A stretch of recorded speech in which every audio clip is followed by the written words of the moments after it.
Good evening. I'd like to call the October 25th, 2016 Longmont City Council meeting to order. This is a regular session. Could we please start with the roll call? Yes, Mayor Coombs. Here. Council members Bagley, Christensen, here. Finley, here. Moore, here. Peck, here. Santos. Here. Mayor Coombs, we have a quorum. Okay, let's stand for a pledge of allegiance. I pledge allegiance to the flag of the United States of America and to the republic for which it stands, one nation under God, indivisible, with liberty and justice for all.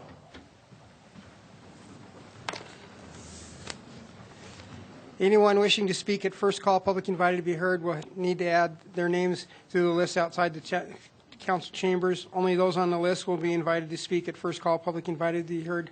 Speakers who do not place their name on the list will have an opportunity to speak during the public hearing items this evening or at final call, public invited to be heard.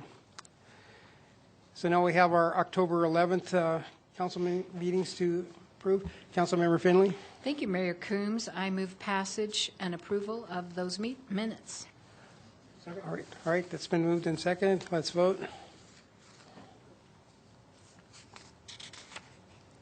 That passes 5 to. Are you going to vote? Okay, that passes 6-0 with Councilmember Bagley absent.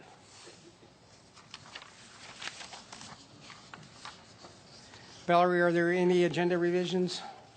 Mayor Coombs, there are no agenda revisions, but there were a couple of documents laid at your desk tonight. One is a handout for item 6B, which is the Environment for the Americas handout there on your desk. Okay. And documents for item 11C, the Windy Gap. There's an updated survey results and a letter from the Local Business Advisory Committee supporting option 3. That's it. Okay. Councilmember Christensen? I have two things that I'd like to bring up. One is that the library board, I'm the council, because this is the time when we can make motions to direct the staff and city manager. Okay. The library board, of which I'm the liaison, asked me last night to bring forward the fact that they would like to change the term of their service from 5 years to 3. Because, first of all, it's more consistent, and secondly, it's easier to find people if they have only a 3-year commitment rather than a 5-year commitment. Okay. But they were told they had to do that by ordinance, so we would have to bring it up. Right. Okay. And secondly, I would like to, as the city attorney said, I made a quasi-direction a few weeks ago, and he's right. So I would like to direct staff to, regarding the gas and oil information, I would like there to be an open forum with the city presenting from the legal department, our legal team, and also the city manager, and also one of the people being able, who gave us this request for a moratorium, being able to present for a little bit, and so that we could all openly and publicly discuss what we can and cannot do with oil and gas. Oh, yeah, I guess I'm confused. You want us to discuss publicly what we discussed in executive session? Well, no, we can't do that, obviously, okay. But we can discuss. It would be helpful if the public had an idea of what we can do and what we can't do in regard to our previous charter amendment, and moving forward, what we can and can't do with what our plan is for gas and oil development. Okay. Do you want to? So I just need direction from council on those two items as a body if you want us to proceed with those. Well, let's take them one at a time. Yes. Okay. The first one, I think, yes. Yes.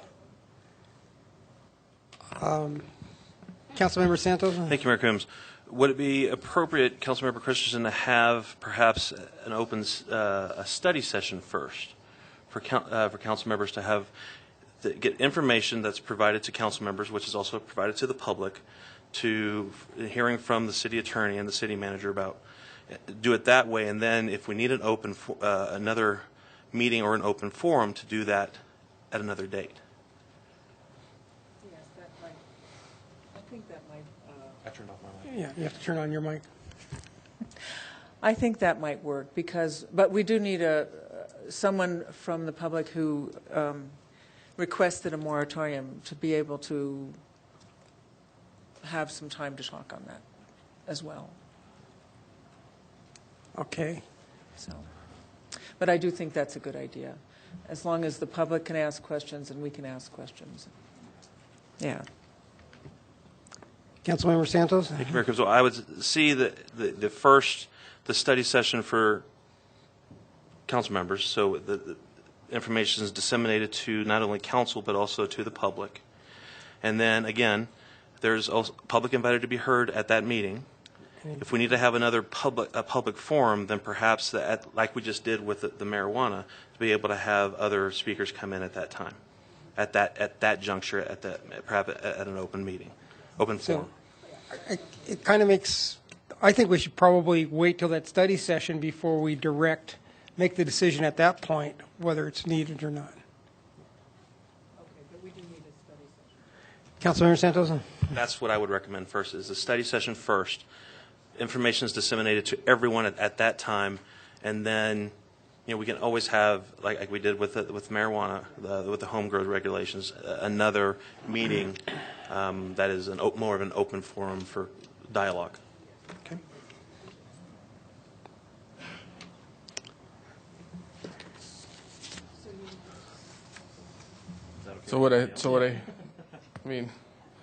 So I need clarity on the direction from council. Okay. I guess I kind of agree with the direction that Councilmember Santos was bringing us. So I'm seeing majority of council Yeah. studies. Okay. Okay. Constituted as 7.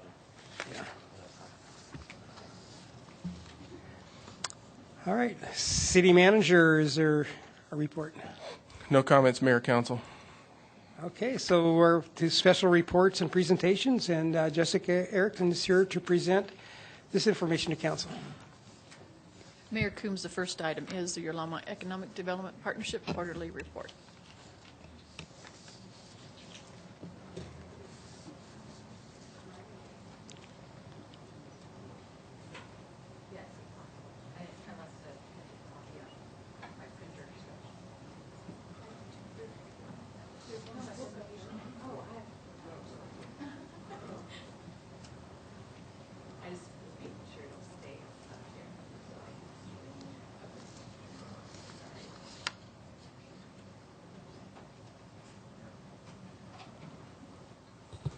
Thank you.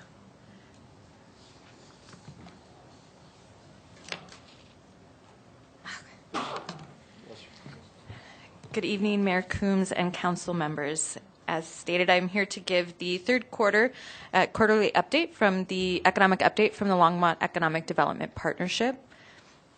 As a reminder, the Longmont Economic Development Partnership focuses our efforts in 4 core service areas: Advance Longmont, which is the broad economic development strategy for the community; advancing the primary industry base; advancing local business; and advancing our startup community.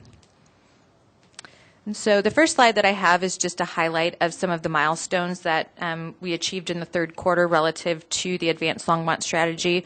You'll recall the Advanced Longmont strategy contains several implementation tables that we actively pursue in partnership with 12 other, so a total of 13 different Advanced Longmont partner organizations.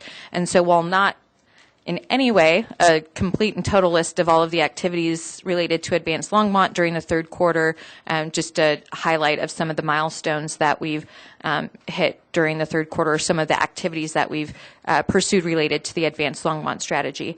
A couple that I'll point out, there's a long list there, but a couple that I'll point out, we did successfully pursue a $1.3 million job growth incentive tax credit to win the Avista Pharma Solutions expansion that was announced last month.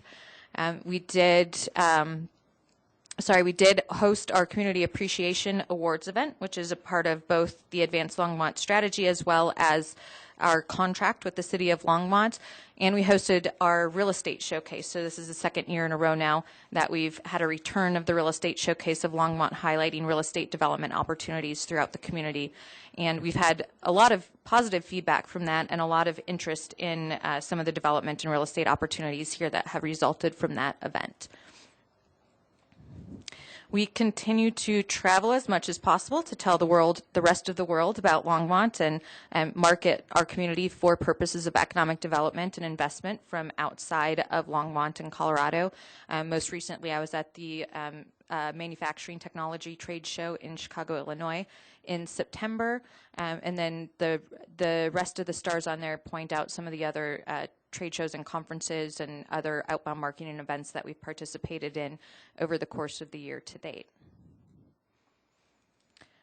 We are also very actively pursuing opportunities to have potential investors, potential businesses, potential partners actually come to Longmont. We find that we're very successful in getting people's minds to shift about what the Longmont community is all about, especially in relation to economic development, if we can actually get them here to Longmont. So we've actually had 20 different prospects visit Longmont.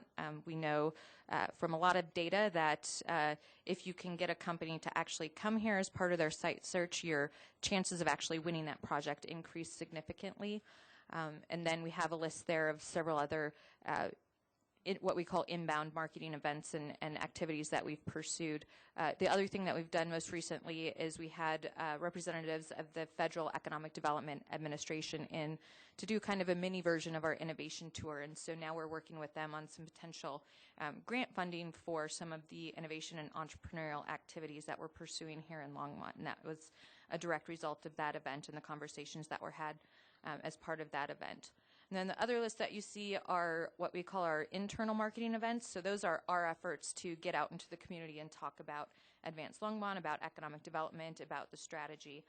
We know that when companies, potential investors, others come to town, they're not necessarily talking to us all of the time. And so the more people that are informed and aware of our economic development efforts throughout the community, the more consistent the message is across the community to those who are asking questions and pursuing information about Longmont. We continue to significantly ramp up our marketing efforts through email, social media, different platforms. And so you can see here we've had a significant increase in our reach with our email marketing campaigns. At the beginning of the year, our distribution was about 250 people. Now we're at over 1,700, close to 1,700, or I think just over 1,750 people that are on our distribution list. And we continue to see the same kind of open rates with our email distribution as we did when we had 250 people. So we're not just increasing the number of people that we're sending the information to, but we're also increasing the number of people that are actually reading it, which is the ultimate goal. We have a handful of marketing projects that have been completed, or that were completed in Q3, and then we have a list there of some of the earned media that we've achieved as a result of various media releases and other communication with our local and regional media outlets. More on our electronic marketing efforts. We're starting to see some success in terms of the impressions that we're making through both Facebook and Twitter, the two most commonly used social media outlets for what we do for economic development and economic development marketing. And so you can see the significant growth in our Facebook presence as well as our Twitter presence. We started the year with 41 Twitter followers, and now we're up to 184 Twitter followers. And you can see the significant increase in activity on our Twitter account as a result of that. Also with Facebook, we've increased our total reach, which is kind of the reach beyond your direct reach. So the people that are liking, sharing, opening the things that you post on Twitter. So we've quadrupled our reach on Facebook as a result of our activities on there. You'll see in Q1 it was about 12,000, and in Q3 it was just over 48,000. And so when we look at overall jobs and economy within the Longmont area, we estimate there to be about 55,693 total jobs across all sectors in the Longmont area. And we currently sit at about a 3.2% unemployment rate. with 1,435 net new jobs across all sectors having been created so far this year or through the end of the third quarter of this year. That represents 2.6% job growth, which when we compare that with the state, region, and country, we're in line with state job growth, which is at about 2.8% this year. The U.S. is at 1.9% and Boulder County at 2.1%, so we're ahead of both of those metrics. And we continue, our earnings, average earnings for our residents continue to be about the same as they have been, $61,900, which is about 97% of the Colorado and national averages and 87% of the Boulder County Boulder County average. Boulder County being one of the wealthiest counties in the community or in the country. And when we focus in on our primary industry employers, you'll see we have representation of our 4 targeted primary industry sectors of advanced technology, bioscience, creative arts and culinary, professional services and IT, seeing growth in almost all of those sectors with the exception of bioscience as we continue to see the impacts of the final closure of Amgen at the end of last year. However, recent news would suggest that over the long term, we'll start to see some of that come back. So within our primary industry sectors, 2.19% overall employment growth year to date or through the third quarter of this year. And what that looks like in terms of Longmont Economic Development Partnership activity is that of the projects that we've directly worked on or prospects that we've directly worked with, 87 jobs created by 6 companies moving into Longmont and 102 jobs being created by existing companies within Longmont that have grown here with projects that we've worked with them on. And so what we can say is that we've directly impacted 61% of the primary industry jobs that have been created in the community so far this year. We know of other announcements that are upcoming or that are pending that will announce approximately 49 additional jobs on the year, and of the projects that we're currently working with, they have the potential to create an additional 1,900 jobs.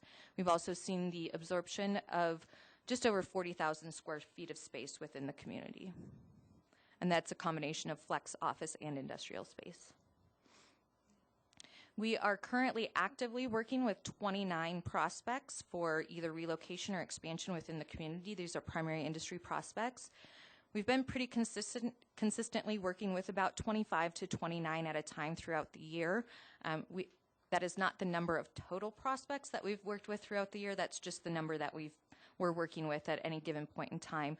We looked back and we've actually worked with a total of 76 different prospects for expansion or relocation over the course of this year.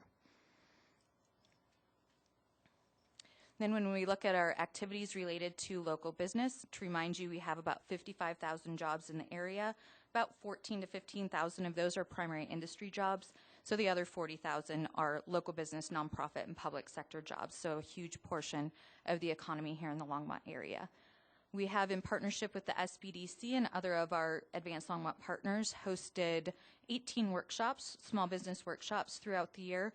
Average attendance at those is about 16 people, but just around 300 people total have attended those workshops throughout the year.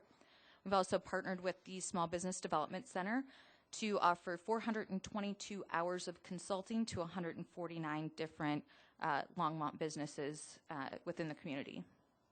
We also launched the Local Business Advisory Committee, which is a group of representatives of local business from geographically diverse areas throughout the community, so focusing not just on the downtown and some of the more commonly talked about retail areas, but also looking at citywide local business impacts, as well as being diverse in terms of the types of businesses that we are. So we have representation from the retail sector, restaurants, the service industry, real estate, banking, across the board in terms of what we consider local business based on where they're selling their goods and services.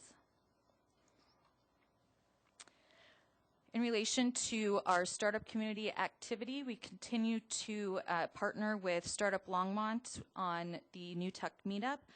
While the numbers of attendees has dropped from what we were seeing originally, it has remained consistent and has remained significantly above what other New Tech Meetup groups are seeing in terms of attendance. We also continue to see about 40 to 60% of attendance at those events coming from outside of the Longmont area, which we see to be of benefit in exposing the larger region to the technology community that we have here in Longmont in support of that.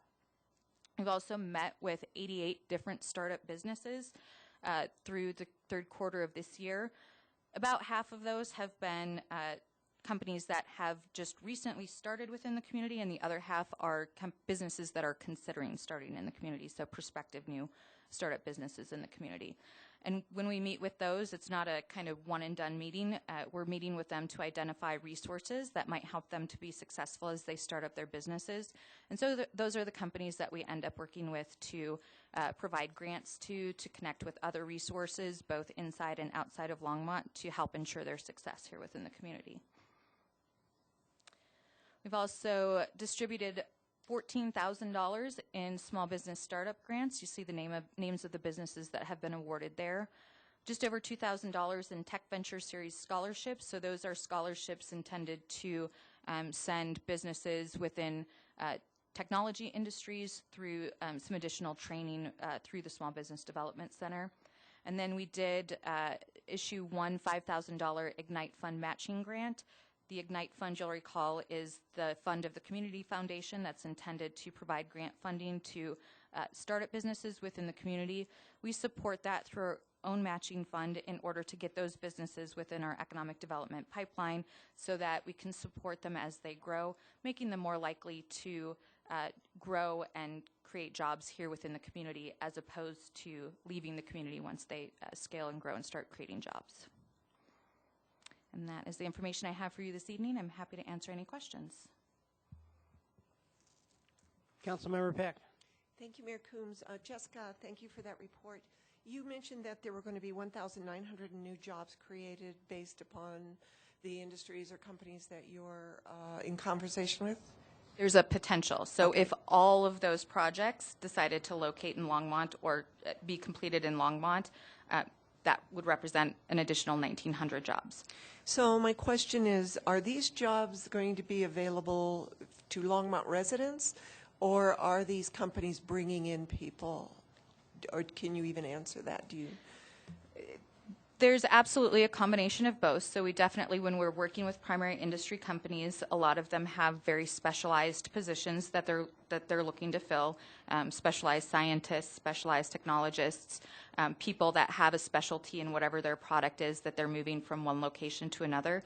I would say that the majority of the projects that we're working on now, though, are either expansions of existing businesses, which means brand new, net new jobs that don't exist elsewhere that will now exist here in Longmont, or expansions of businesses that don't currently have a location in Longmont but are looking to expand into Longmont, creating brand new facilities, again, creating new jobs where no jobs have existed before. So, but there are some that will be transplanted from other locations as those companies move into Longmont. Okay, thank you. Councilmember Christensen. I've been noticing in the last few reports that the part of Advanced Longmont that seems to be doing by far the best is the creative arts and culinary. And I understand what the creative arts are, but in culinary, you're including restaurants, I take it, but are you including people who make the food, bake the food, grow the food? Actually, within that sector, when we're looking at the primary industry portion of that sector, we're looking at food processing, food development, breweries, distilleries that are distributing outside of the Longmont community. So those tend to be the higher wage paying jobs within that industry sector. Okay, thank you. Okay, I don't see any other questions. Thank you, Jessica. Thank you. Looks like we're moving in the right direction. So now we're on to representatives from the EFTA are here to make a short presentation about their program. Mayor Coombs, I believe Christina Pacheco was Oh, going to okay. introduce the item first. Okay. Good evening, Mayor Combs and members of City Council. I'm Christina Pacheco Sims, Children, Youth, and Families Division Manager. I'm here tonight to introduce you to Dalia Dorta. She's Great Outdoors Inspire Program Coordinator with Environment for the Americas. Dalia has provided leadership for the Great Outdoors Colorado Community Collaborative and worked with our division as well as community and neighborhood resources and other nonprofits in our community in the application and planning phase of this grant. This work began in July of 2015, and she's here to update you on progress and talk about next steps for this exciting program. She's available to answer any questions you may have about the project. Thank you. Hello, Mayor, City Council, everyone here. Thank you for being here. I'm going to give an update, but I think I have to first say who Environment for the America is, because I don't think you are familiar with this organization. We are based in Boulder. We've been doing research for environmental education and diversity for the last 8 years in different national parks nationwide. So we have ample data on how to do the outreach to the diverse communities. And that's why we're taking on this project. We applied originally for a planning grant from Great Outdoors Colorado. We put together a cohort of 12 different organizations that serve basically the diverse community, the Latino community, and are already in Longmont. So we're not reinventing the wheel. We're just taking all these people into account so we can have a robust group of people working already.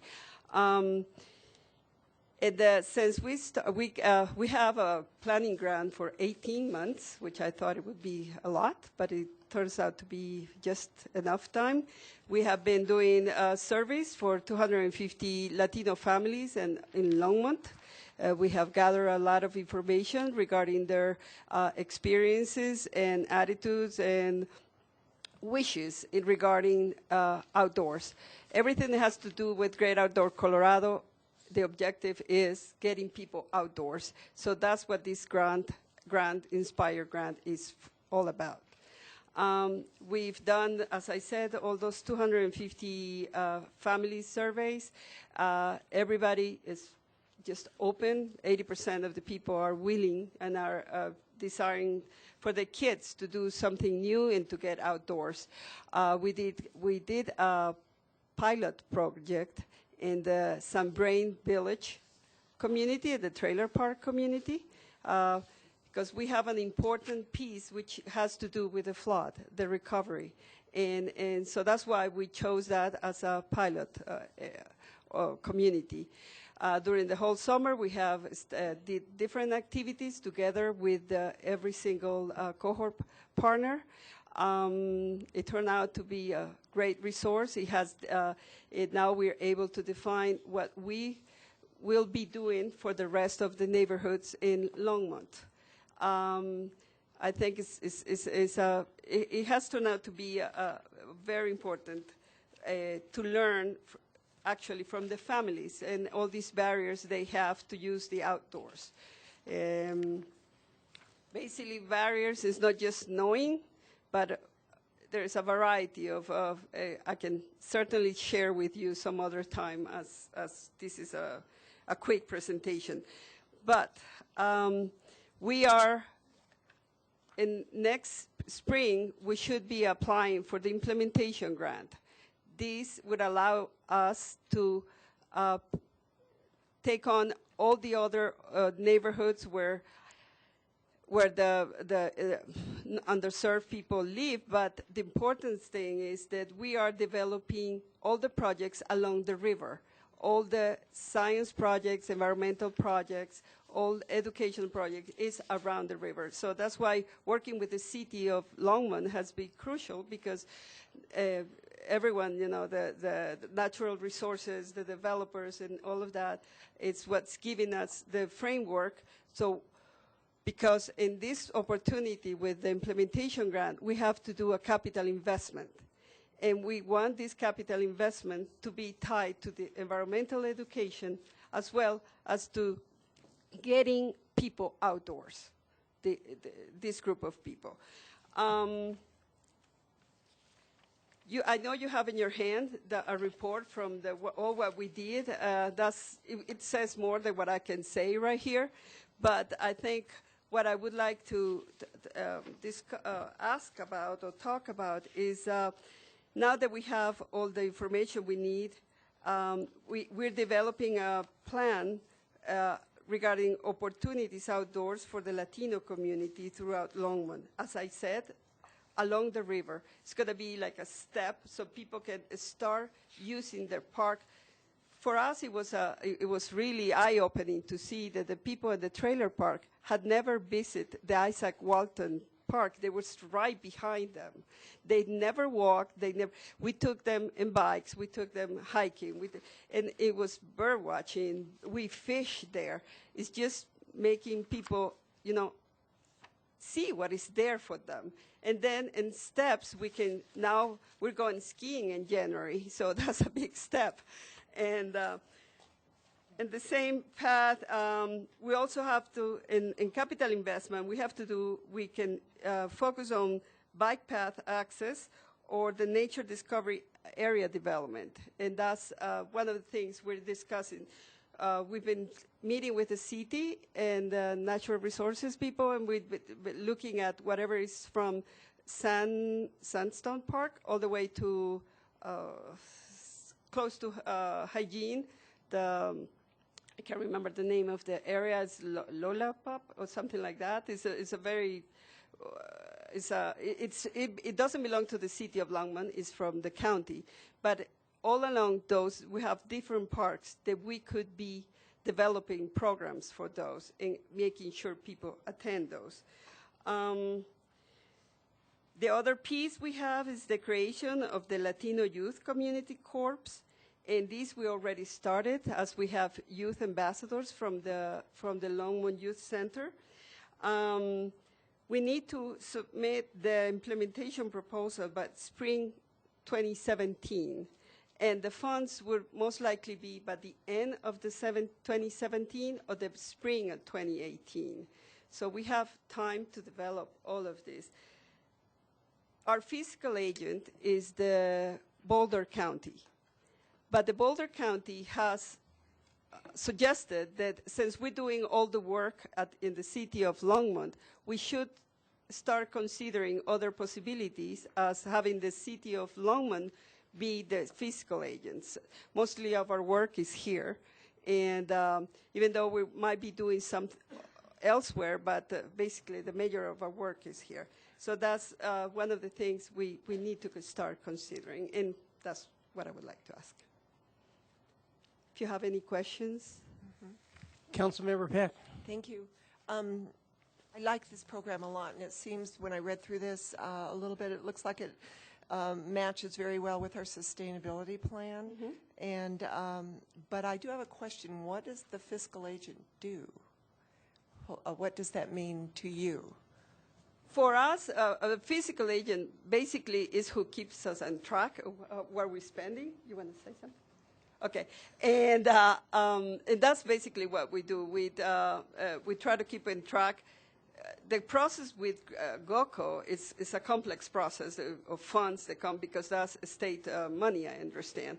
So that's what we need. It's just a fiscal agent is the one who's controlling that money is spent the way we said we were going to do it and how we were going to do it and the time matter. Councilmember Peck, members of City Council, if I may add, in the past, the City Children, Youth, and Families Division has been fiscal agents in other community collaboratives.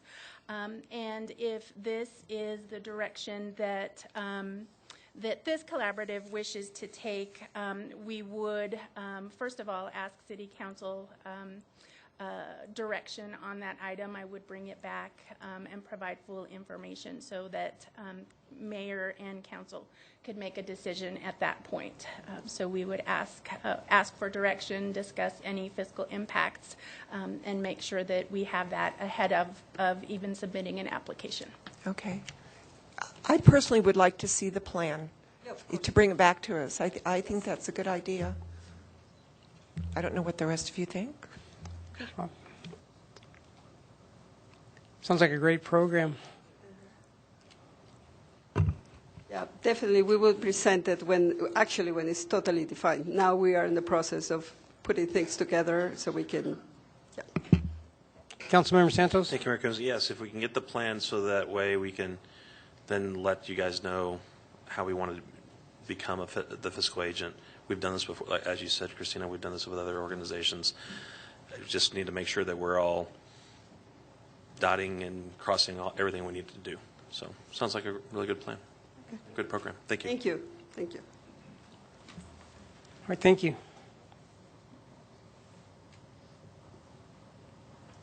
Mayor Coombs, you ready for your next item? Yes. It's presentation of the Distinguished Budget Presentation Award from the Government Finance Officers Association to the City of Longmont for the 2016 operating budget. And Jim Golden, our Director of Finance, will present this.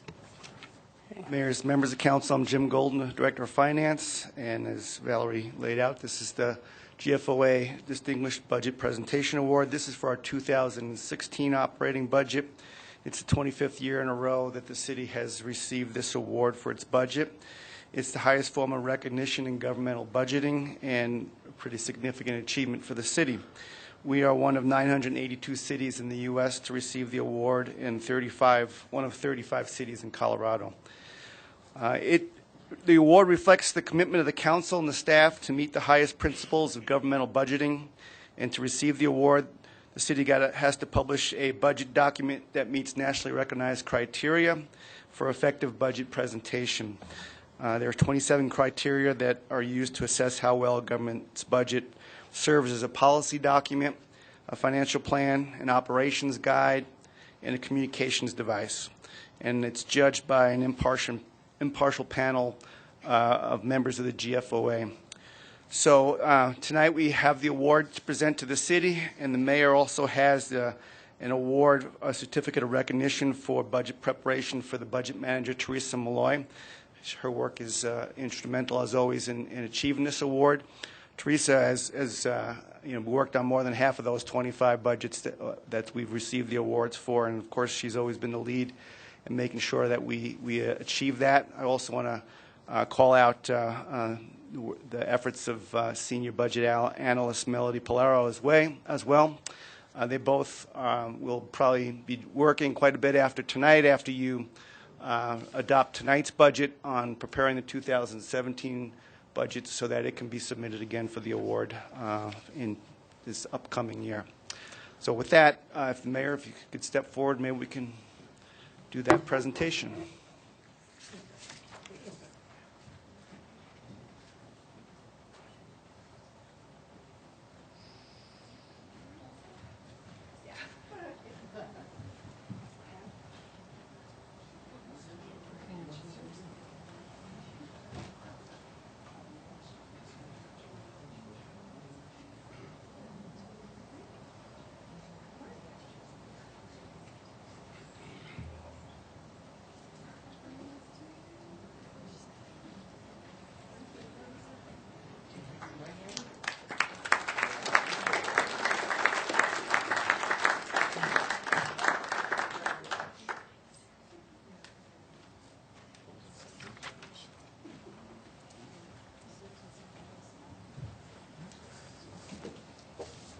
Okay, now it's time for public invited to be heard. So, Kaylee Leon, let's see if we come down and talk about the Youth Council.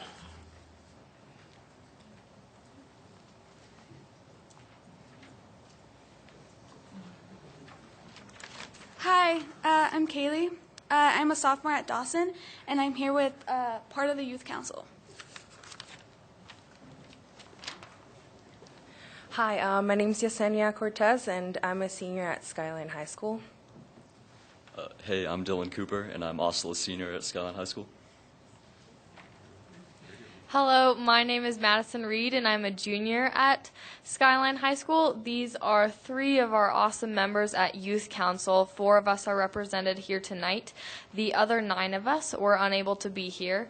I am the co-chair of Youth Council. Our president, Jason Brubaker, could not be here tonight, but we just wanted to introduce ourselves and also bring to attention this lovely trophy that I have for Halloween for the Hungry. And I don't know if you noticed, but Longmont Youth Council is on here quite a few more times than City Council. So, this year, Longmont Youth Council would like to challenge City Council to yet another food collection drive. So the competition will go from tomorrow, October 26th, till noon on November 2nd, when our representative, Olga, will come here to you guys and pick up all your cans and see how much you managed to collect. So thank you. Thank you.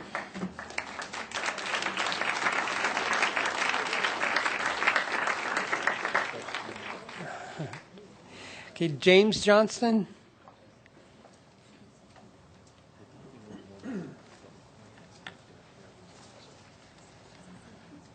Good evening, Mayor and Council.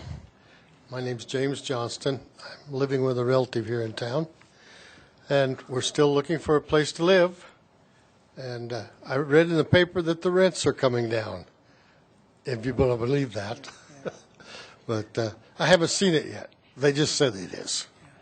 But we're still looking for it, and if anybody has a suggestion, I would appreciate them telling me. Thank you for your time. Thank you. Georgetta Johnston.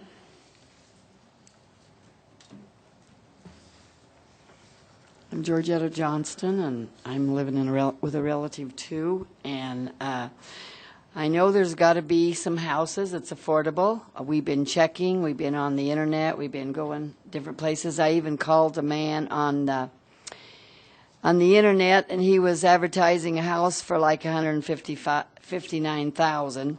So I went over real fast because it sounded so good, and he told me he wanted it was 700 to rent is what it was.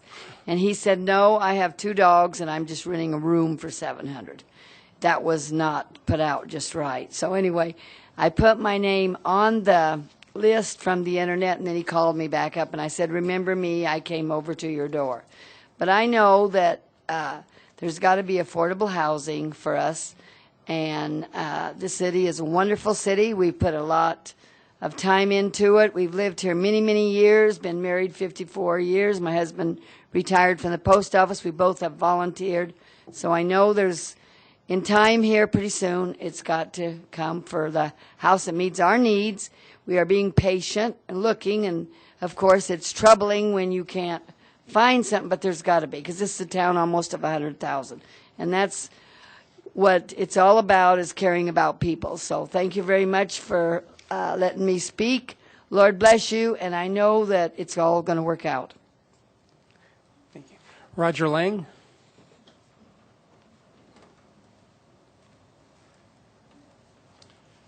Mayor Coombs and City Council, I'd like to give you a few comments on the Windy Gap funding that you'll probably be discussing later this evening.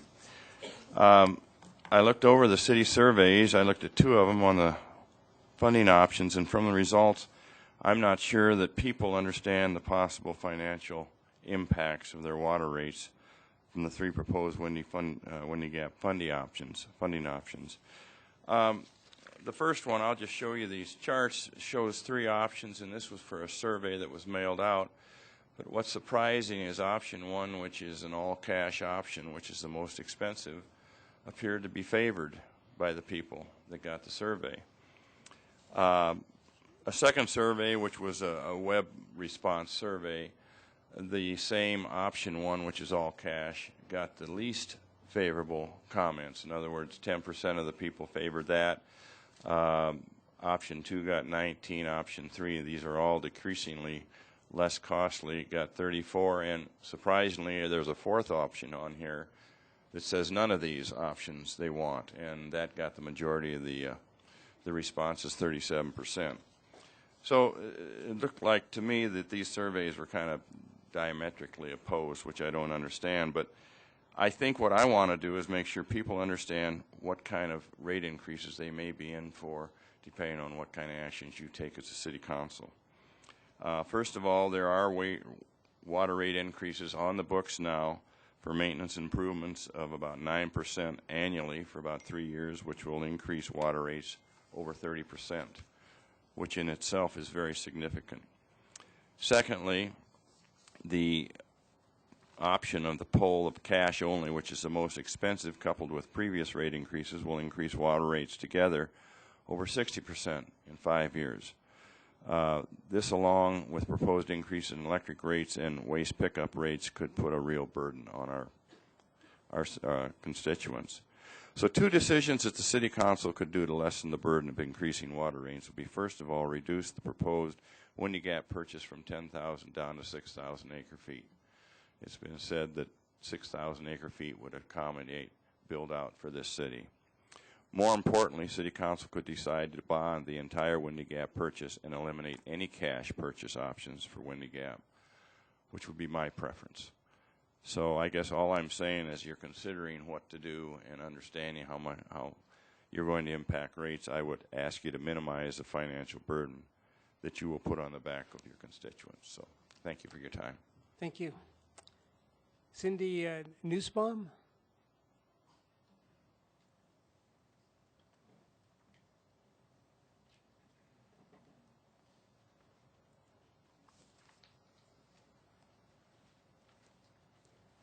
Hello, my name is Cindy Nussbaum. I live at 1103 Frontier Drive here in Longmont.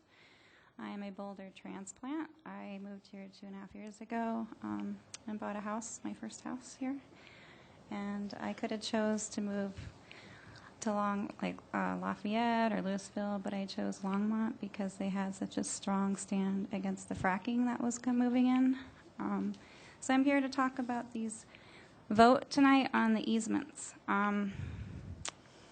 First of all, I think it's happening on open space and the surrounding areas around Union Reservoir, if I'm understanding it correctly.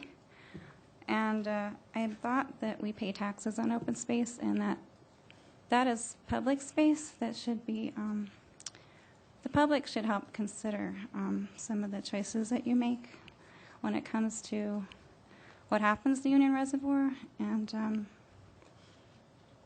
it seems like it's opening up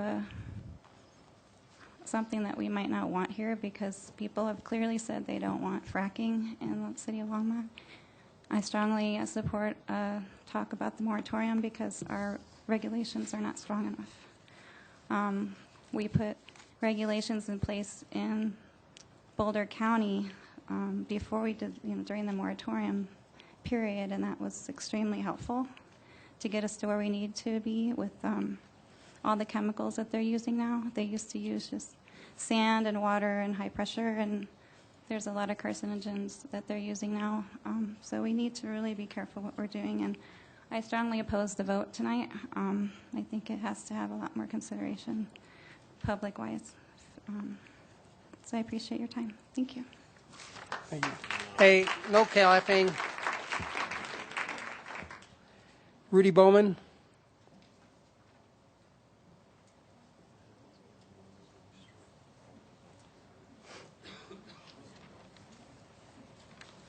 Mayor Coombs and council member, my name is Ruby Bowman, 1512 Left Hand Drive here in Longmont.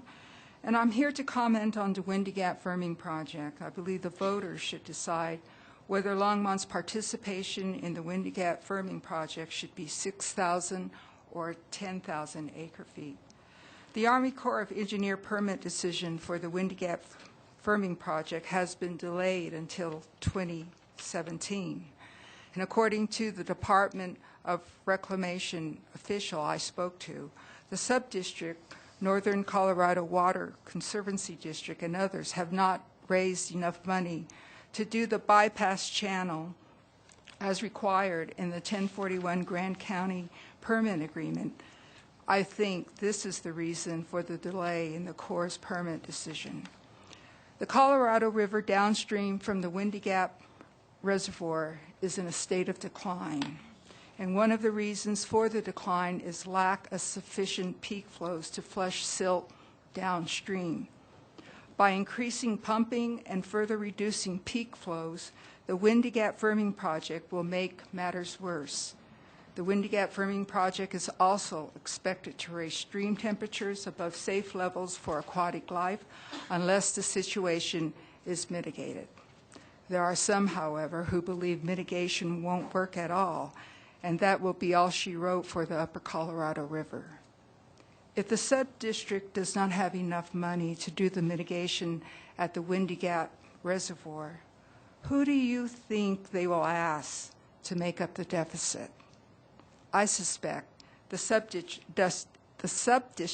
will ask the cities participating in the firming project for more money, which means council will raise our water rates again on top of what is already being proposed. I don't want that to happen, and I don't want to have to pay high water rates so developers and special interests are the primary beneficiaries of the Windy Gap firming project. And I also support a moratorium on fracking. Thank you. Can we not clap and we'll just get through? I mean, we've got 39 people, and our rules and procedures are real clear that we don't want people to be intimidated if they take different views or be jeered or clapped for. So, Marilyn Hughes.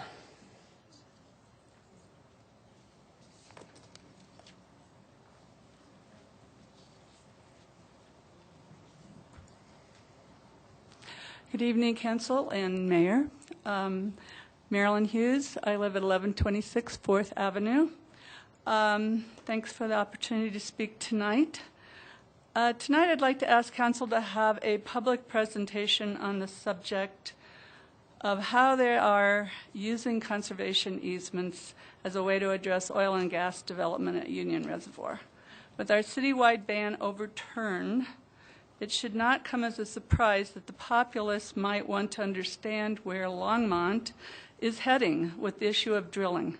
In my opinion, finding items in the consent agenda that deal with oil and gas development, pipelines, and road extensions does not increase my confidence. Dealing with the fact that oil and gas development is now on our doorstep, however we might feel about it, for me it's a depressing thought to think about well pads around Union Reservoir. And remembering that close to 60% of Longmont voted for the fracking ban, it seems like informing the citizens of any council plans in a complete and transparent manner is a responsible way to go. I really would like to understand the purpose of using a conservation easement for oil and gas development, which I understand, if I understand conservation easements correctly, is usually in perpetuity. Please carefully consider your vote on items 8, I, and J. Thank you. Thank you. Jen Stutton.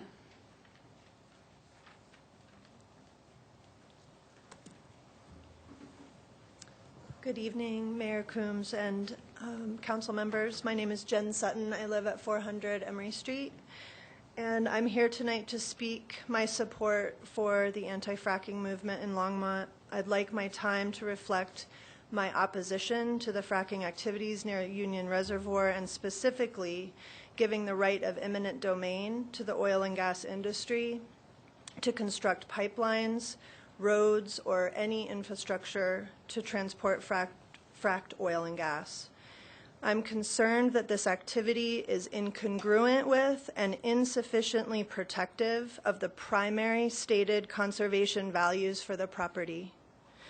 It is my understanding that you are under no legal obligation to allow this, and I ask you not to at this time in order for more consideration of the consequences of this issue. Thank you. Todd Williams.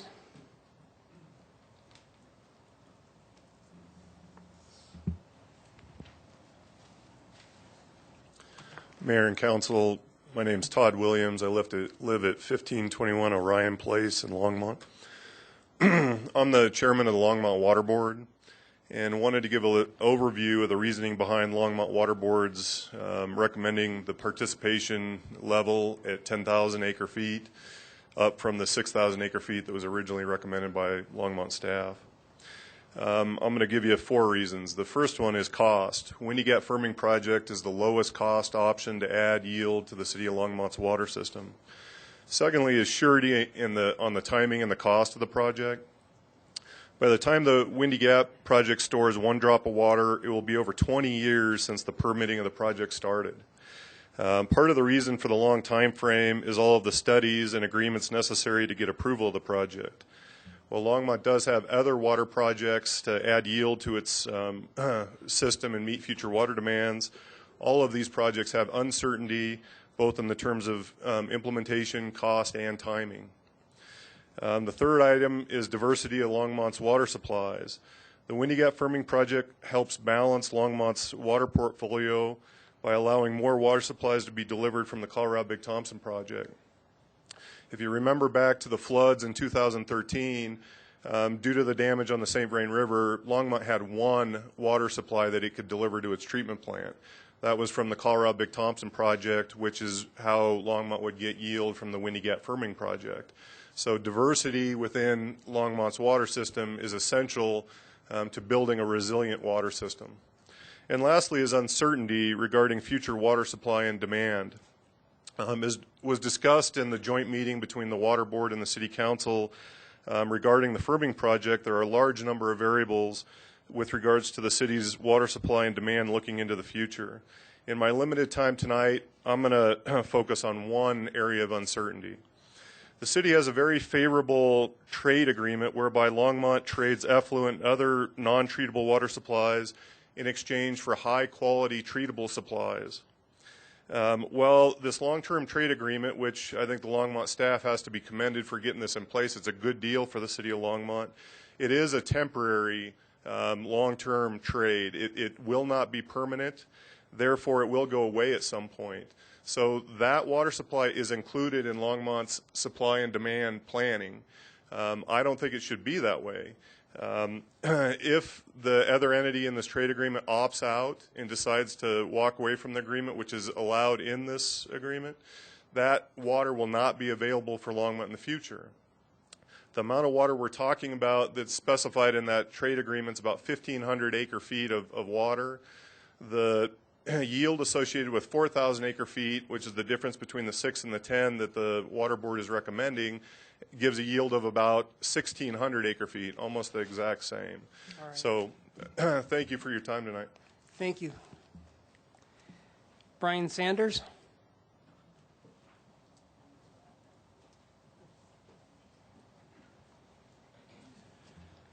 Good evening. My name is Brian Sanders, and I live at 12320 North 75th Street.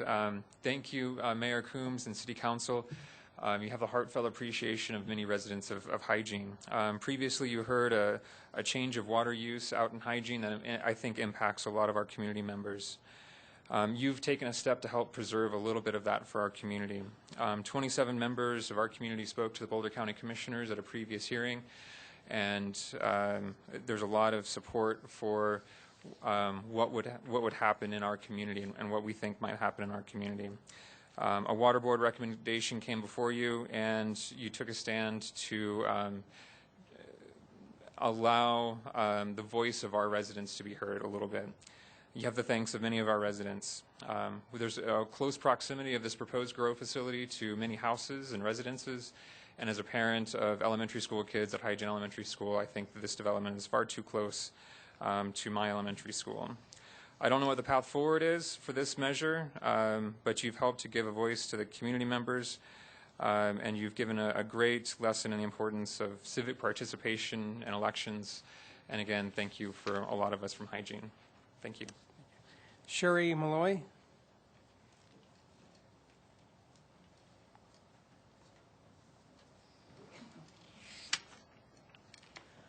Good evening, Mayor Coombs and City Council members. Sherry Malloy, 2113 Rangeview Lane, speaking about County Ballot Issue 1C, Longmont water rates and conservation easements. Before speaking to those, however, yay Longmont for 1,000 people pre-subscribed for curbside compost collection. City staff and EcoCycle are doing an excellent job getting the word out. The early sign-up incentive giving kitchen compost containers to the first subscribers is brilliant. This early enthusiasm is proof that Longmont residents care about our earth and want to participate in moving Longmont forward in positive directions. Boulder County Issue 1C on our ballots is well timed to support and improve Longmont's curbside compost collection and other waste diversion efforts. It will also help implement our recently presented sustainability plan. With no increase in any county tax, 1C will allow 1/2 of the county's existing open space sales tax to be extended for 15 years. This small 0.125% sales tax will help fund programs that promote reduced water and energy consumption, waste diversion, climate change mitigation, farmers' organic food production, assistance with mass transit and other alternative transportation modes, etc. 1C will put money directly into Longmont's coffers to strengthen our efforts to preserve and maintain a healthy environment. Please vote yes on the resolution supporting this worthy issue. Secondly, regarding the Windy Gap funding issue, this whole project, in addition to each of the 3 financing options, will have major impacts on our city's future in a myriad of ways. I'm wondering why there has been no citizen meetings and dialogue opportunities. There were multiple public forums for our comp plan, flood recovery, sustainability plan, but no forums for this massive water storage plan. Only 848 people returned the survey.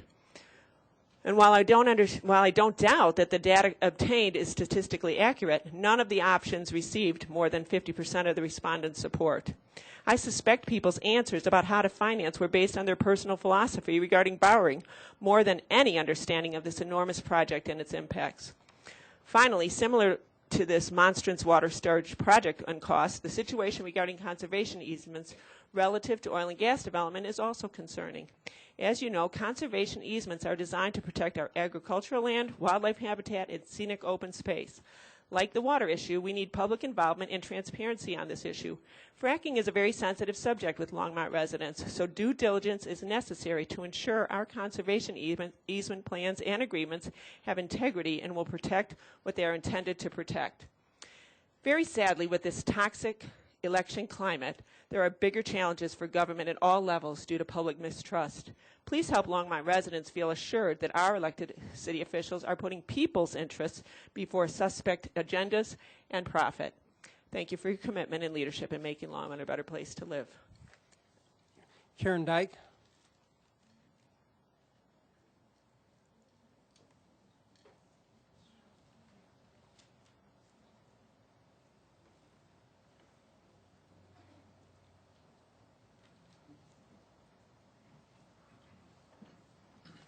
Thank you, Mr. Mayor and council members. My name's Karen Dyke. I live at 708 Hayden Court. Last week, the EPA announced new rules for methane and VOC emissions for areas that were in non-compliance for ozone. While the EPA is trying to help protect us from air pollution emitted by the fossil fuel industry, the Longmont City Council and staff has evidently been working in secret to frack within the city limits. Last week, a pipeline spilled about 55,000 gallons of gasoline into a river, affecting the drinking water of several towns. While that was happening, this council was working on ways to put pipeline language into seemingly harmless conservation easement documents. A few weeks ago, you met an executive session on fracking. We came and pleaded for information on what was happening.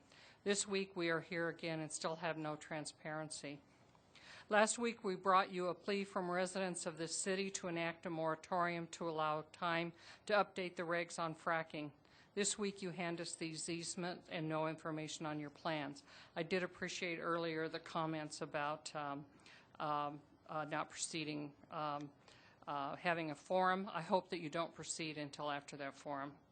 Last week, researchers at Yale wrote about the effects of ozone on plant life in addition to the estimated 5,000 to 19,000 deaths annually from ozone. Last week, you finished easements that will actually increase the ozone in our city. A little over a week ago, Scotland went fossil fuel free.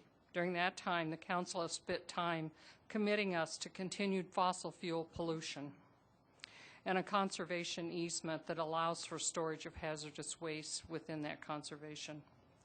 In August, the Denver Post reported on a study that calculated over 32,000 asthma attacks every summer afflicting kids in Colorado.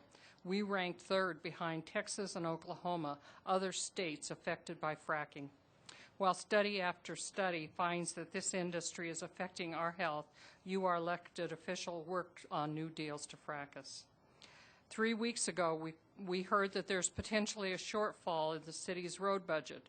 This week, we see plans to build a paved extension of 9th Avenue. The only scenario that makes sense for this is that it is to facilitate oil and gas development. The election has shown, our current election season shows that many people across the United States feel that their government doesn't care about them. Tonight, I want you to know that your lack of transparency gives us that feeling, and tonight I share in that dismay and frustration. Tonight, I'm asking once again that you let us know what is happening behind the closed doors.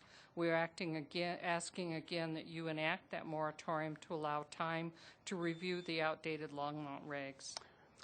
Thank you. Thank you. For representing us. Marco Morelli.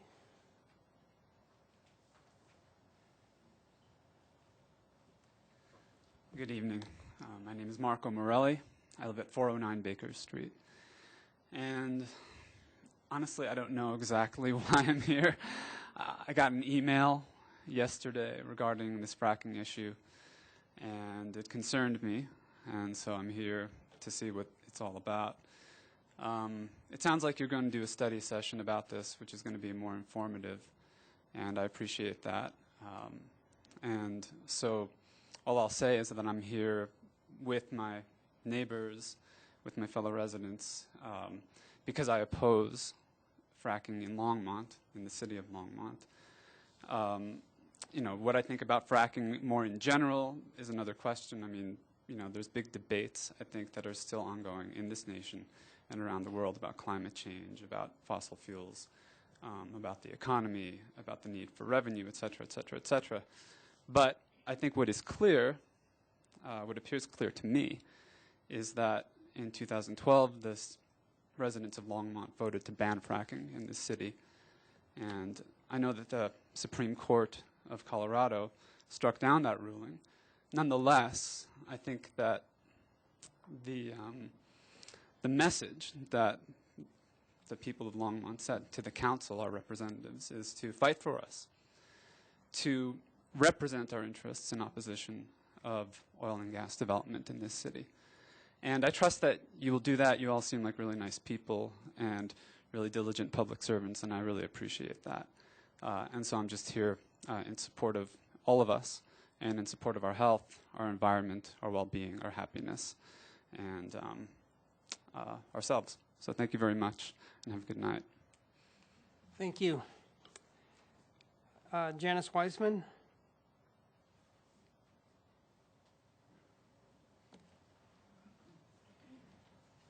Good evening. I'm Janice Wisman. I am the Real Estate Division Manager for Boulder County Parks and Open Space at 5201 St. Vrain Road in Longmont. And I'm here to comment on the conservation easements, and I'm not going to be able to dispel or address all of the concerns that you've heard so far tonight or that you will hear during these comments, but I would like to see if I can address them in some fashion by mentioning that I'm sensitive to and I understand the concerns about fracking. I'm a Longmont citizen myself and have the same concerns, and I applaud City Council for all that you're doing to try to protect us as residents and to protect the environment here. I believe that these conservation easements will do that. I have 25 years of experience with conservation easements and 11 years of experience working with conservation easements at the county. A conservation easement is a restrictive document that the city is proposing to grant to Boulder County that will restrict the city's uses of these properties so that they will be protected for open space uses in the future. And that use will continue but is only effective relative to the legal rights that the city has and has the ability to control. So to the effect that oil and gas leases are already in effect here, these conservation easements are not able to do anything more than be an agreement by the city to not enter into any new lease agreements for new oil and gas mining, which you are agreeing to do, and also to give the county a seat at the table when you discuss issues with top operating company and your master agreement and the operating agreement with them, and also the ability for the county to approve or disapprove of any new agreements that you may enter into. So these conservation easements are going to do what they are designed to do, which is to restrict the uses of the property so that they stay in their current condition or in the condition that the city has intended all along. So, for example, the 9th Avenue extension was planned at the time the Adrian property was purchased. Is my understanding, it went through a public process at that time, and special funds were used for that purpose, as were some storm drainage funds applied to that property as well. So Boulder County appreciates and applauds the city for putting these conservation easements on its property, and the commissioners approved and signed the conservation easements this morning. And one other topic that I have heard of concern are about the water rights, the irrigation and agricultural water rights on these properties. These conservation easements will require those water rights to stay in place and be used for irrigation only. They can be moved around from property to property if the city decides that's necessary, but they cannot be converted to oil and gas use or municipal use or any other use that is not agricultural. Thank you for your time. Thank you. Mark Osborne.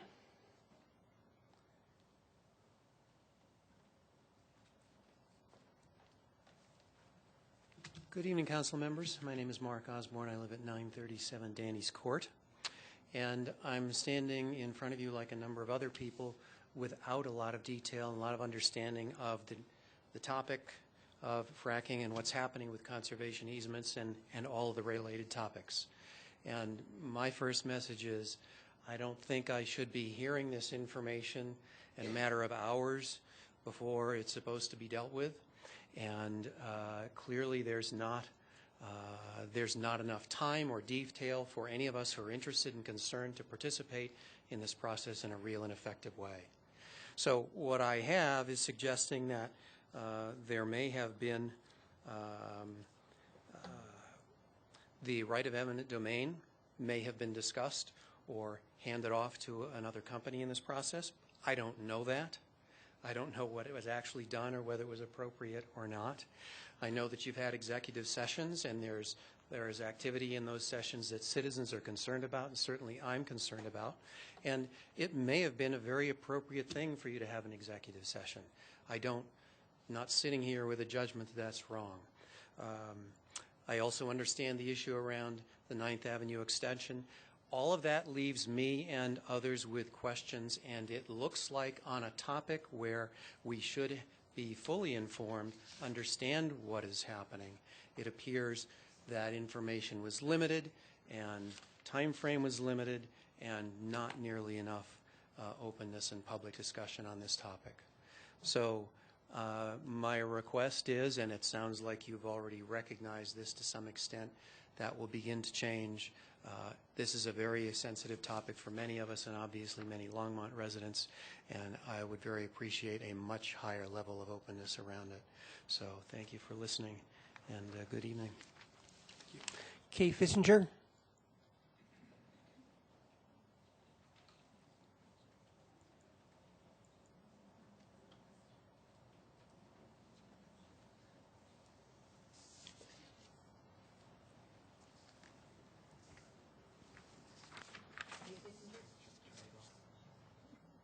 Kay Fissinger, 2199 Creekside Drive in Longmont. I can't help but wonder if elected officials, along with government management and staff, take a course in the methods that can be used to slip policy and provisions under the radar so the general public will not be aware of them until they are a done deal.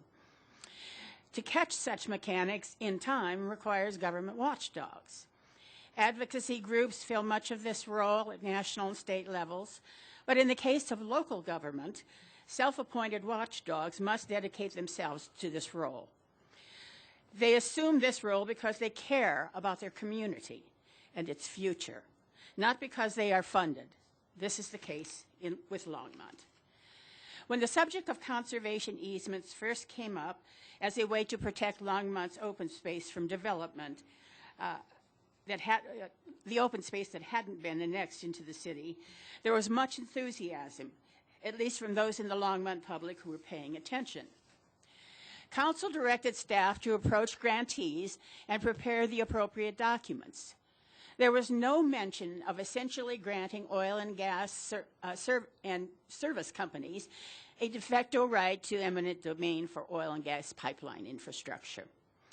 Well, lo and behold, when the documents covering each of the open space land parcels come to council for acceptance as resolutions that require only one vote, unlike ordinances, buried near the bottom is such a grant.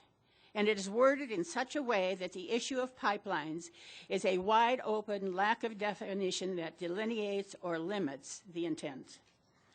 Pipeline infrastructure requires many and very broad venues for public input, even beyond an ordinance with first and second reading.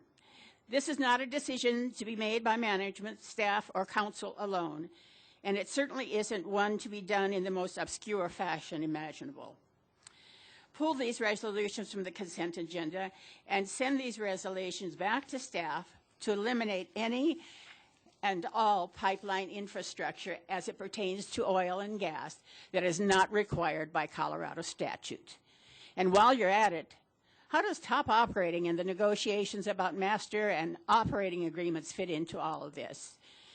It appears that there may be a case of segmentation and incrementalism of the worst order in operation.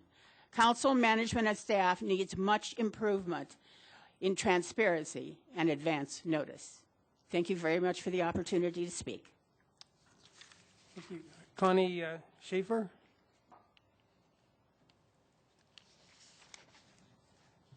Good evening, Dennis Coombs, Mayor and Council. I'm Connie Schaefer. I live at 832 Kane Drive, Unit 38. I just got an email yesterday about these, they're not even resolutions, I guess it's in a consent agenda. They are resolutions in the consent agenda that affect oil and gas.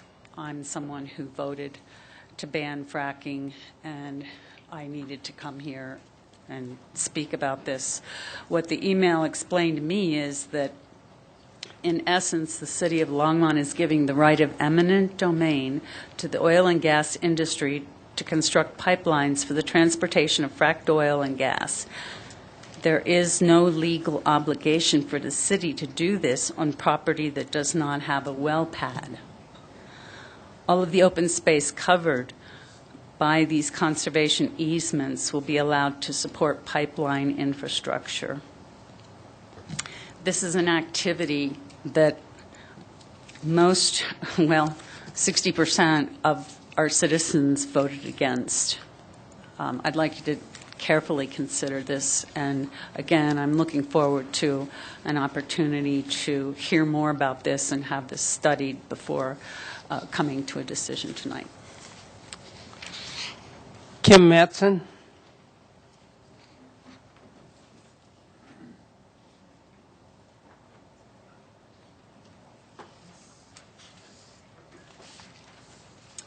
Good evening, Council and Council members, Mayor. My name is Kim Matson, and I live at 967 Hover Ridge Circle. I also received an email about the item number 8I and 8J. So I got online and looked at some of the documents. And on item number 8I, the City Council communication, I read the purpose, that these properties possess conservation value of great importance to the city, the people of Longmont, Boulder, and Weld County, and the state of Colorado. The properties include, and then it lists the properties.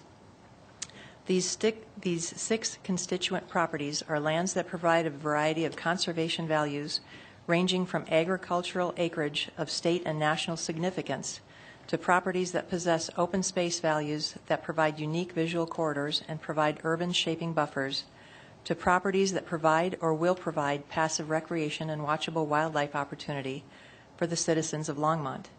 These features constitute the property's primary conservation values. And then on the next page, it says expansion of roadways and including third-party pipelines. So to me, that's not very congruent. So on the one hand, it's saying how important this is, and on the other hand, it's like, it's like it appears one thing is being said and then something completely different, according to these values, is what's being considered. So I do truly ask you to consider the consequences of these actions for allowing a pipeline. And do you really want to sell your purpose of being a true guardian for the citizens and the land of Longmont for money? So thank you. Kristen Burns.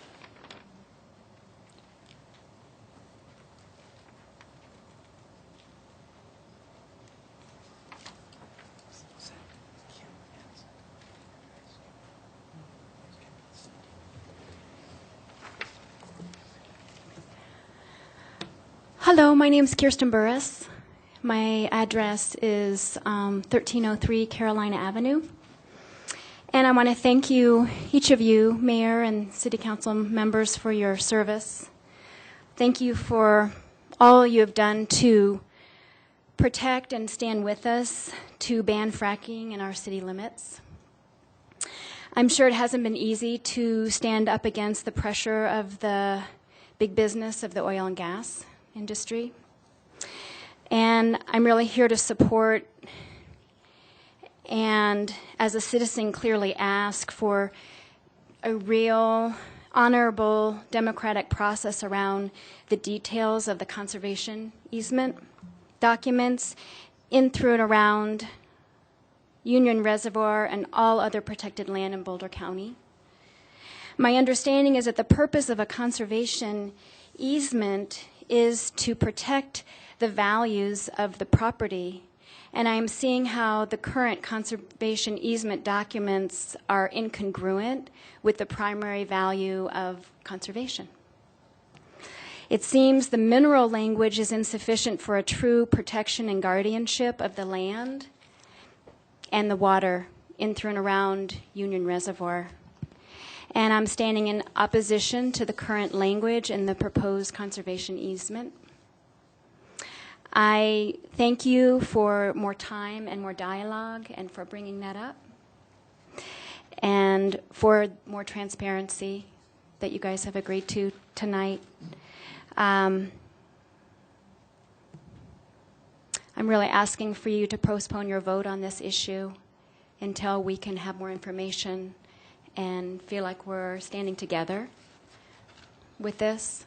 So thank you very much. Thank you. Terry Benjamin.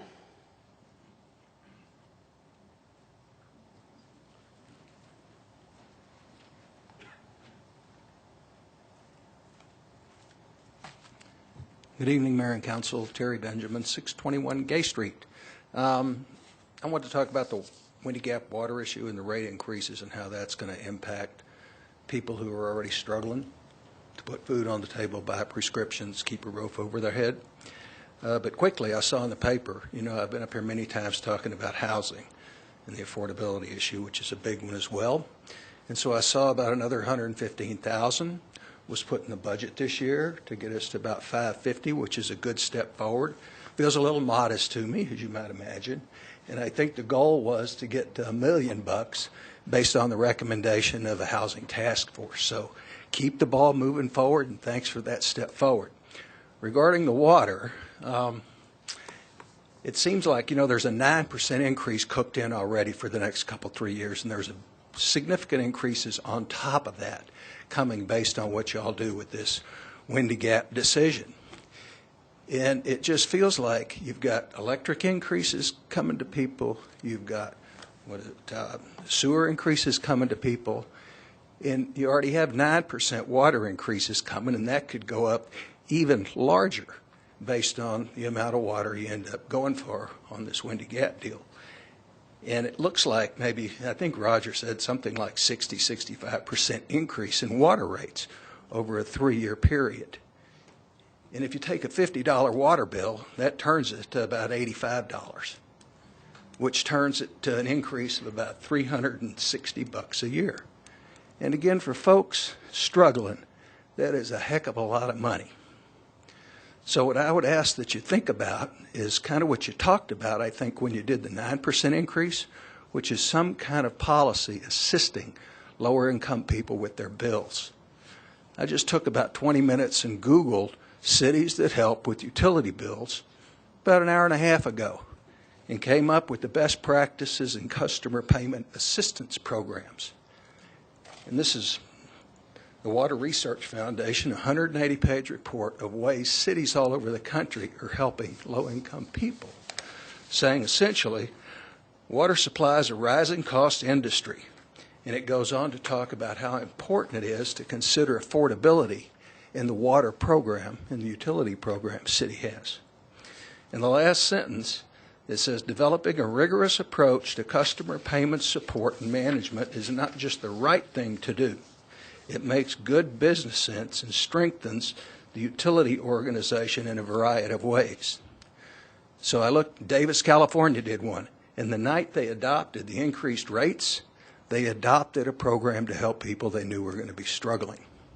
That's the kind of leadership that reflects combined values that I would hope you guys think about. Thank you very much. Thank you. Debbie Schlepp.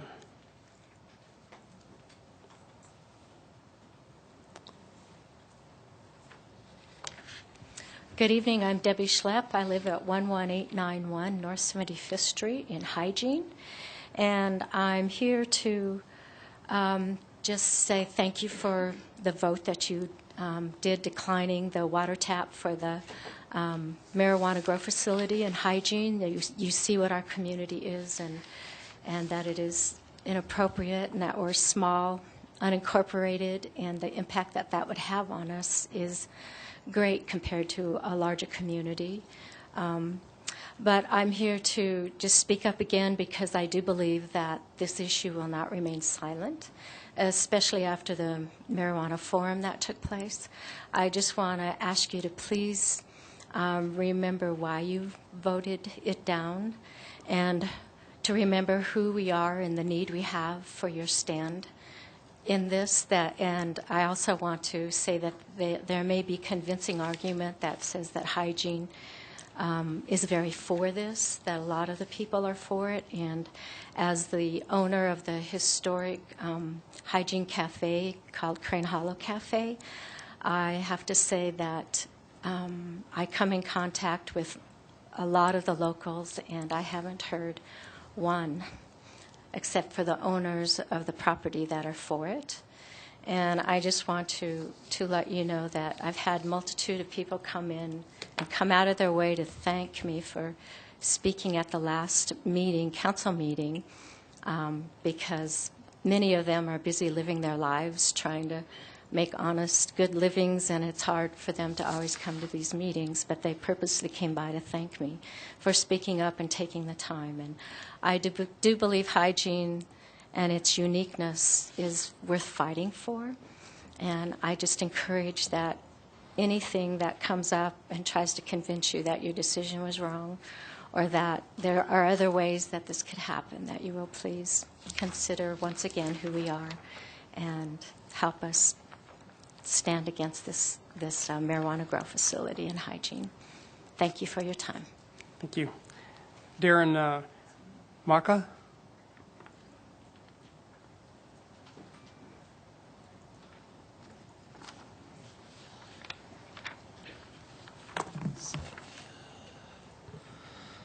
Good evening, Council. Good evening, Mayor. My name is Darren Macca. I live at 404 Baker Street, and most of the concerns have been voiced that I have myself in terms of the conservation easements and the infrastructure that would be allowed to be built on that.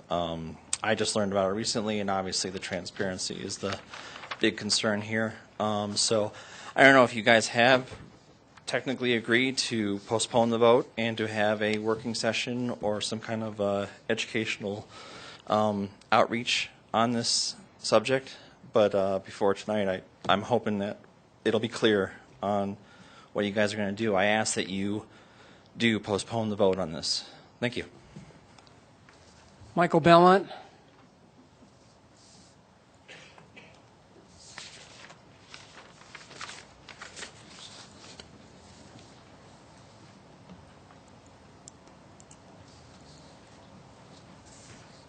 Good evening, Mayor Coombs, council members. Michael Belmont. I live at 841 Tenacity Drive in Longmont. Within the last year, the Pew Research Center conducted a survey on how Americans view our federal government. A whopping 89% of Republicans and 72% of Democrats indicated they can seldom, if ever, trust the federal government. 74% of all responders indicated they believe that elected officials put their own interests ahead of the nation's. For whatever reasons, be they legal, corporate bribery in politics, politicians serving their own interests first, or making decisions that will significantly affect citizens from behind closed doors with little or no public input, the public clearly feels left out of the process. I think most of us would agree that much of that disappointment and dissatisfaction of the public has to do with politicians simply being out of touch with the people and not being transparent and communicative. Here's a quote from the Pew study aforementioned. For years, large majorities have faulted elected officials for losing touch with Americans and not caring about the views of the average people. But with the elections approaching, the criticisms of elected officials have taken an especially sharp edge, end quote. I suspect that all, to a person, in this room would hope that at least in our corner of the political universe, here in Longmont, we would patently refuse to reflect such a sad state of affairs as evident on the federal level. Here is a perfect opportunity to demonstrate just that and show your resolve to favor your citizens by postponing a vote on 8I and 8J, the conservation easements, until public discourse can be accommodated, the reasons for which have been clearly and numerously articulated this evening. This is not, after all, a decision about how high the street curb should be in a given neighborhood. Rather, it is at least in part directly touching on a mandate that 60% of your voting constituency clearly and officially gave concerning fracking in our city and its negative impacts on health and quality of life. I would ask now for all present to quietly stand that support this request to postpone the vote on these easements to allow for citizen input and opportunity to have our questions answered. Thank you. On behalf of these folks and many others in our community with similar concerns, I respectfully submit 8 questions to the council to answer concerning items in 8I and 8J Just a minute. relative to oil and gas. Your time is up. Before you vote on them. Rob Gurley.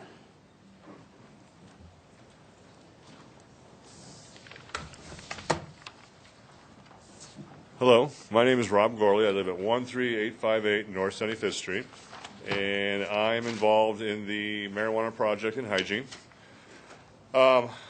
This process started about 2 years ago, and we've been dealing with water for almost 2 years.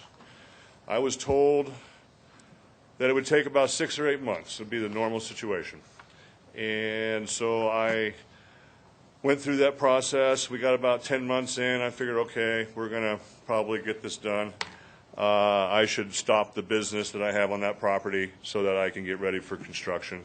I also had a family living in a rental property, and I was told that this would be taken care of and we were getting ready to go. And I said, okay. So I let them stay there as long as possible, and then I asked them to leave. Again, we're 2 years into it. And the situation is, I was told over and over by the Water Board, by City of Longmont Water, by the mayor, that it was just a formality when this would go to City Council, that the water board had already approved it and that the city council has never overturned the water board ever. This is what I was told. I was told that I should not worry about it, that there's no need for me to stand up here and go over the whole process because the process was done with the water board. I wrote out a letter about the benefit of Longmont for this business, and that was not mentioned at all during that process 2 weeks ago.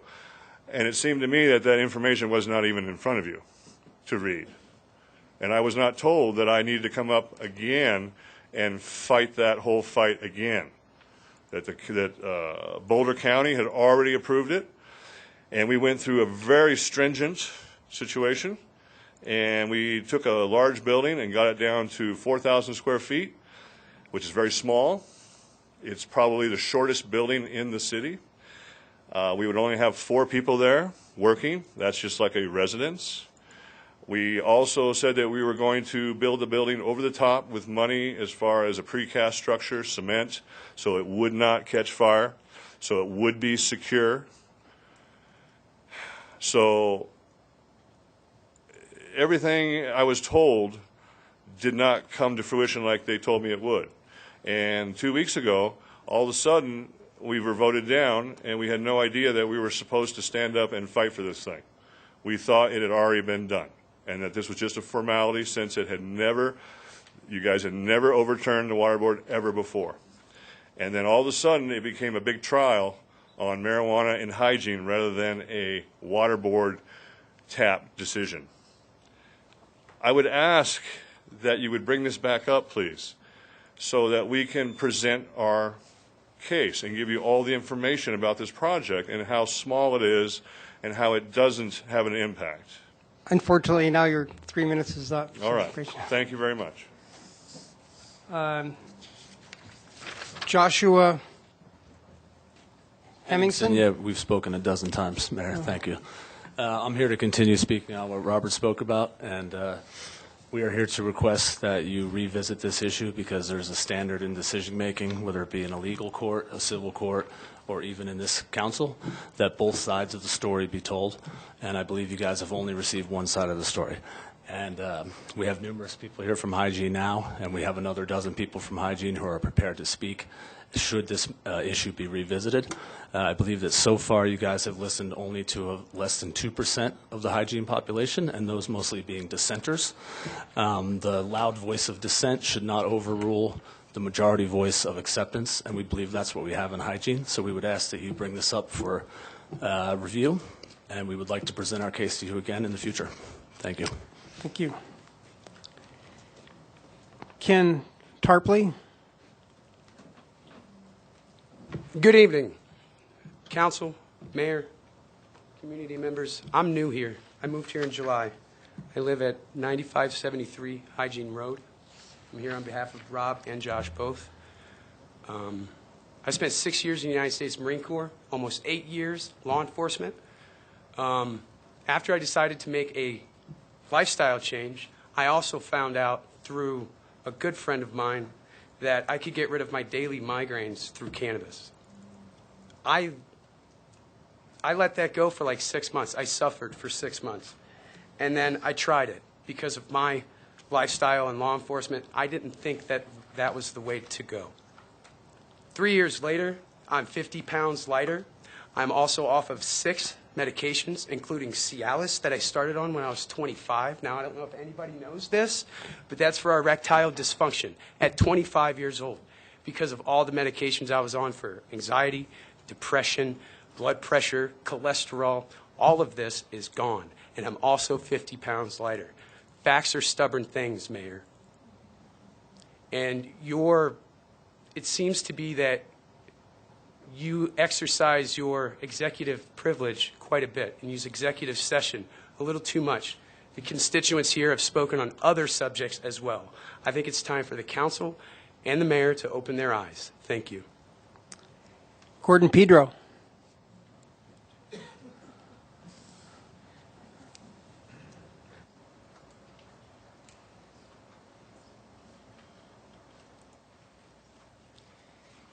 Evening, Mayor and Council. Gordon Pedro, 2639 Falcon Drive, Longmont.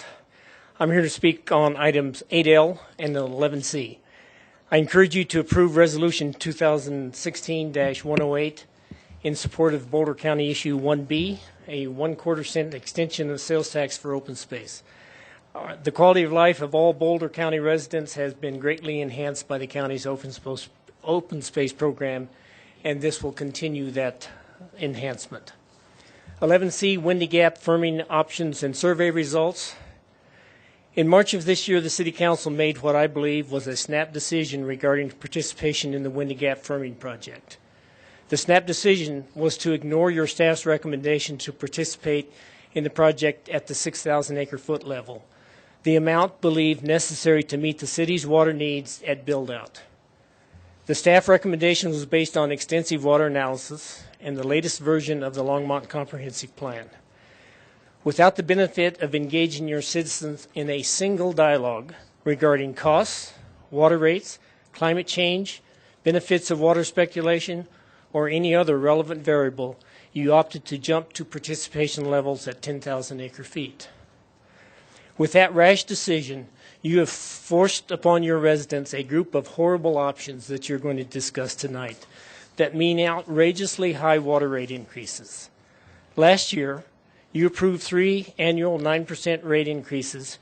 You were cognizant of how hard this with approximately 30% accumulated impact would be on lower income residents.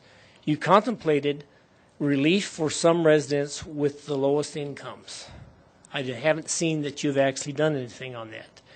Your decision to speculate on water storage decades into the future is now foisting upon your residents an additional 34% increase in rates if you select option 1. Wow. A 64% rate increase for an essential commodity like water? I believe this is unconscionable and unsustainable. When your residents receive their bills and realize what you have done, I believe it will result in a complete loss of trust in you, their locally elected officials. What will this loss of trust mean for future bond elections, for such things as public buildings or requests for tax increases for public safety? I encourage you to rethink your March decision and fall back to the needed and affordable 6,000 acre-foot participation level. This fallback will allow you and future councils to concentrate on how best to be ready to implement other identified options for additional water if it becomes necessary in 30 or 40 years.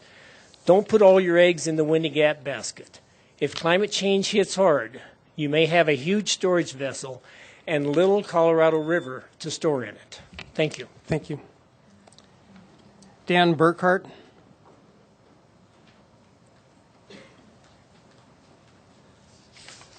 Hello, thank you, Mayor and members of council. My name is Dan Burkhart. I live at 3565 Ivy Circle in Boulder, but I'm also a Longmont property owner and also own property in Hygiene. And I just am here to thank you again for your wise insight in helping us see through issues on denying the water tap change in Hygiene a few weeks ago. And I just want to support that. I got up here and talked about the importance of vision and quality of life. And I feel like you guys had amazing vision and great insight.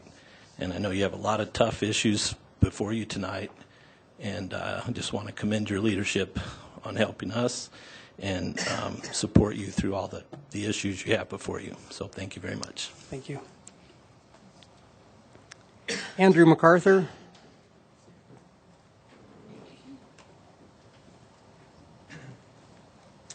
I'm Andrew MacArthur, and I live at 83239 Hygiene Road.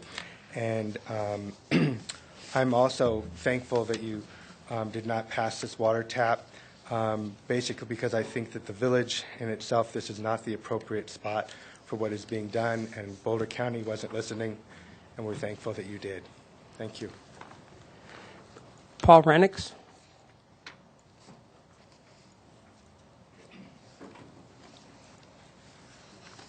Good evening, City Council. Thanks for allowing me this opportunity to speak. I went to the marijuana forum on Saturday. I'd like to thank you all for allowing that to happen. It's kind of hard to imagine a time when pharmacies carried cannabis tinctures and farmers were required to grow hemp. That was happening during the late 1600s or early 1800s, much the way we pay farmers to grow corn today. It was grown for medicine, sold in pharmacies. It was grown for materials such as rope, paper, clothing, used for legal tender in Virginia, Pennsylvania, and Maryland. Cannabis products were very popular medical substance then. What happened? There's been rumors of it being like a money thing, which is kind of surprising. It's really not. It wasn't about DuPont and rope. It was about racism. It was about classism. And that's what it's still about today. Around 1910, the Mexican Revolution started to boil over. Mexicans started immigrating to the U.S. to escape conflict, and Mexicans called cannabis marijuana. Not only did they use it for medical purposes, but they also smoked it, which wasn't something that white people were so used to. It made them a little uneasy.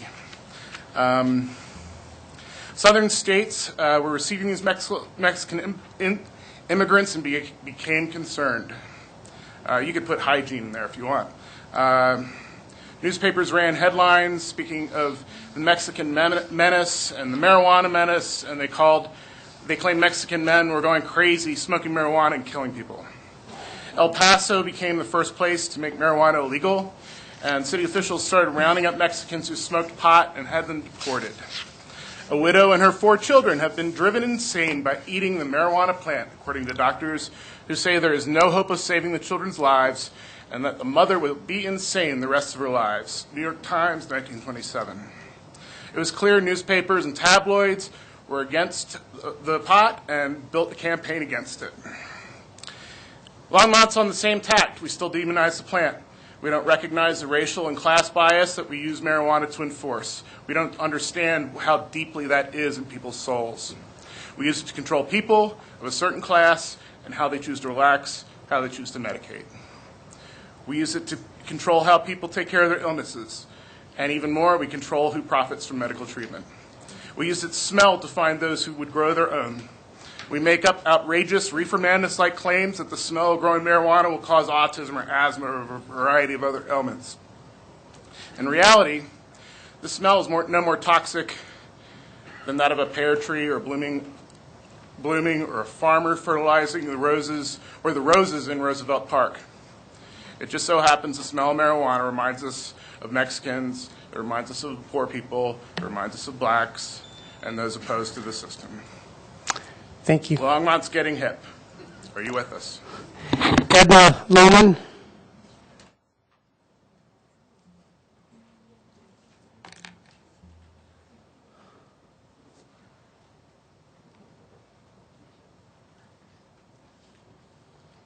I'm learning how to do this. Good evening, Mayor Coombs and council members, and thank you for this long night that you have ahead of us and that you're listening to our points of view about both the water and the fracking issues. And I thank you for your legal fight against fracking in the past years.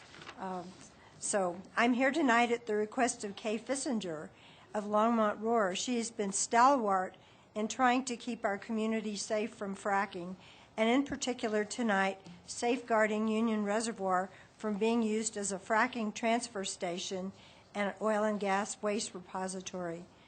I remember we were here a few years ago fighting against the use of Union Reservoir land granted by the city to top operations. We were assured there would be no damage to our natural environment and to this water resource. Now it feels like there are new oil and gas giveaways by the city, and here we are again, thanks to Kay's vigilance.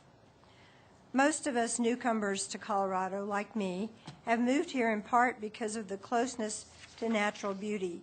We have 2 local aspects of this in Longmont, the St. Vrain Corridor and Union Reservoir, which I understand is actually a natural lake that many have tried to protect from development over the years.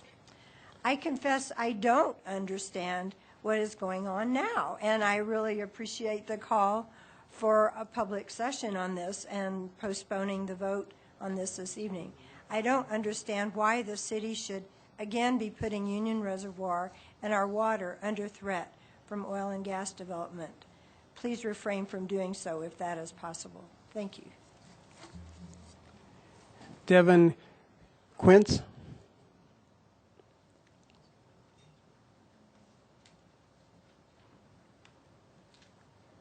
Is there a Devin Quince here? Okay, we'll move on to Maria Block.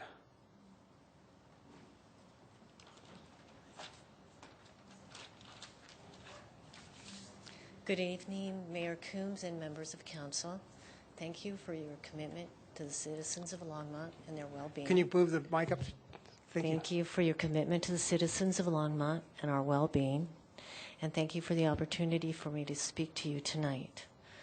Given the opposition of the majority of Longmont residents to fracking, please consider a study session and even more opportunities to allow the residents to have full knowledge and input and to be able to use our citizens' rights to demonstrate our support or opposition to 8INJ and the long-term impacts surrounding it.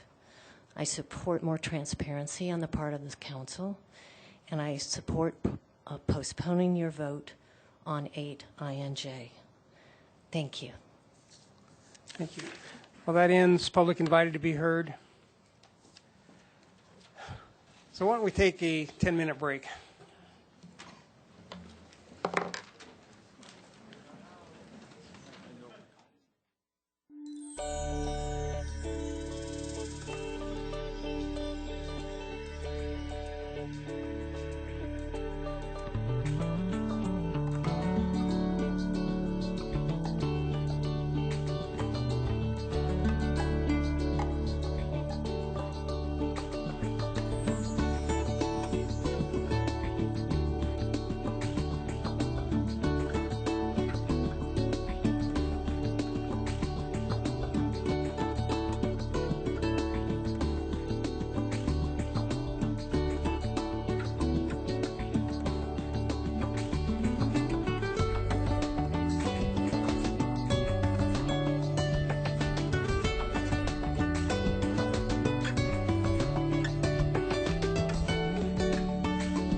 ordinance making additional appropriations for the expenses and liabilities of the City of Longmont for the fiscal year beginning January 1st, 2016.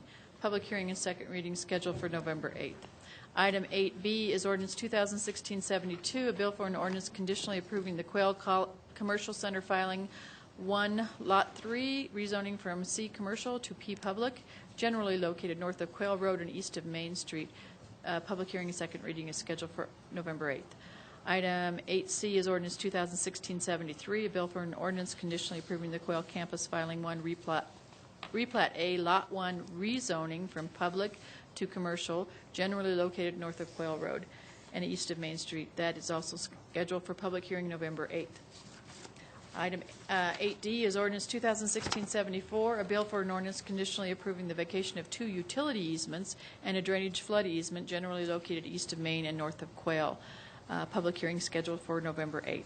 Item 8E is ordinance 2016-75, an ordinance authorizing the City of Longmont to lease the following parcels of real property at the Van Sprem Municipal Airport: H33A to William Nettelblad, H33B, H33E, H33F, and H33G to Morgan Aero Enterprises, LLC, H33D to Harold Hockett, H33H to Morgan Aviation Consulting, LLC, H34B to Cleo and Tony Biter, and H44A to Linda M. Murray. The public hearing is second reading of this ordinance is scheduled for November 8th. Item 8F is Resolution 2016-102, amending the financial policies of the City of Longmont for 2017. 8G is Resolution 2016-103, approving the 2017 classification and pay plan for city employees. 8H is Resolution 2016-104, finding that the petition for annexation of a parcel of land located in Boulder County, State of Colorado, known as the Peakview Estates Annexation, generally located at 2725 9th Avenue, substantially complies with the Colorado Revised Statutes, Section 3112-1071. Item 8I is Resolution 2016-105, approving grants of deeds of conservation easement from the city to Boulder County on the Adrian Bogot Collins Dickens Farm, Ditzel, Camus, and Sherwood properties. Item 8J is Resolution 2016-106, approving the grant of a deed of conservation easement from the city to the Longmont Conservation District on the Hartman, French, and Herner properties. Item 8K is Resolution 2016-107, approving the intergovernmental agreement between the City and the Regional Transportation District for assignment of Route 324 congestion mitigation, air quality funding. Item 8L is Resolution 2016-108, urging Longmont citizens to vote yes on ballot issue 1B, Boulder County Open Space, on the November 8, 2016 statewide general election ballot. Item 8M is Resolution 2016-109, urging Longmont citizens to vote yes on ballot issue 1C, Boulder County Sustainability Tax, on the November 8th statewide general election ballot. Item 8N is authorized children, youth, and families to accept a grant for $20,000 from Temple Hoyne Buell Foundation for Bright Eyes 0 to 5 programming. Item 8O is appoint youth council members. Item 8P is approve Gateway Business Improvement District 2017 operating plan and budget. And staff would like to pull items I and J for a presentation. Councilmember Santos. Thank you, Mayor Coombs. I'd like to move, remove M. M? Thank you. Councilmember Moore. I'd like to move passage of the consent agenda, less I, J, and M. All right, that's been moved and seconded. Let's vote. Hang on just a second. I got to find it. Okay. And that passes 6-0 with Councilmember Bagley absent. Okay. Mayor Coombs, your next item is 9A, which is ordinance 2016-61, a bill for an ordinance amending Title 14.32 of the Longmont Municipal Code on rates and regulations governing electric service. And you have had a presentation on this in the past, so there is not a staff's presentation scheduled. Okay. Is there, I'm going to go ahead and open the public hearing on ordinance 2016-61. Is there anybody from the public like to speak on this ordinance? Seeing no one, I'll close the public hearing on ordinance 2016-61. Councilmember Finley. Thank you, Mayor Coombs. I would move passage of ordinance 2016-61. Second. All right, that's been moved and seconded. Let's vote. Passes 6-0 with Councilmember Bagley absent.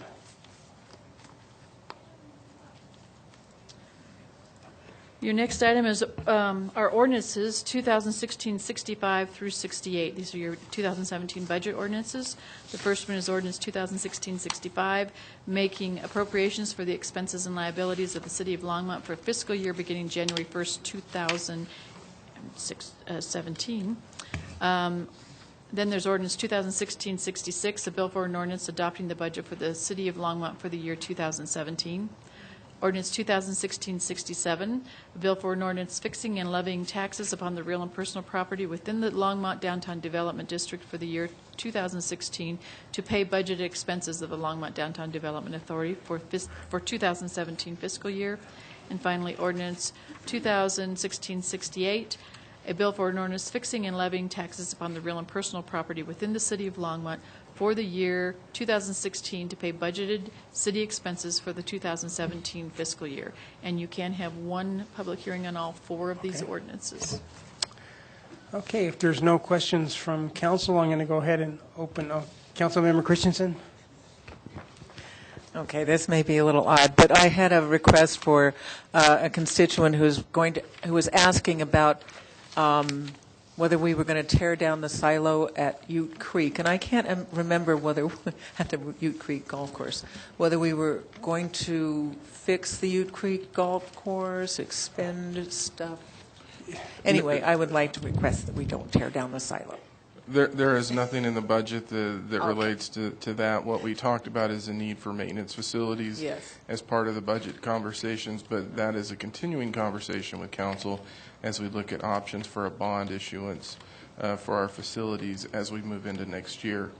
So that's what I thought. It's not going to be torn down. Okay, thank you. Okay, I'll now open a public hearing on ordinance 2016-65, 66, 67, and 68. Is there anybody from the public who'd like to speak on this? I guess seeing no one, I'll close the public hearing. Mayor Coombs, I forgot that Teresa did have a very short presentation. Okay. I'll be really brief. Sure. Mayor and City Council, Teresa Malloy, Budget Manager. During all of our budget presentations, one of the things that we forgot to mention to you all is that you do have $60,000 in your general fund council contingency for 2017. So I just wanted to let you know that. Okay. Councilmember Santos. Thank you, Mayor Coombs. Since the public hearing is over? Yes. Just making sure. I would like to move ordinance 2016-65. All right, I second that. So let's vote on ordinance 2016-65. And that passes 6-0 with Councilmember Bagley absent. Councilmember Moore? I'd like to move ordinance 2016-66. All right, that's been moved and seconded. Let's vote.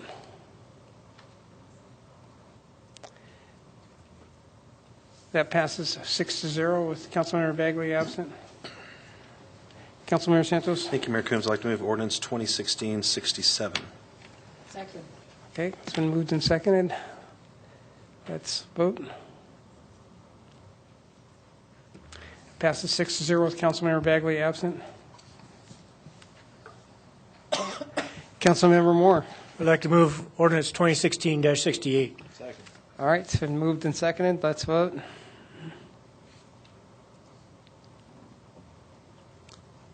That passes 6-0 with Councilmember Bagley absent.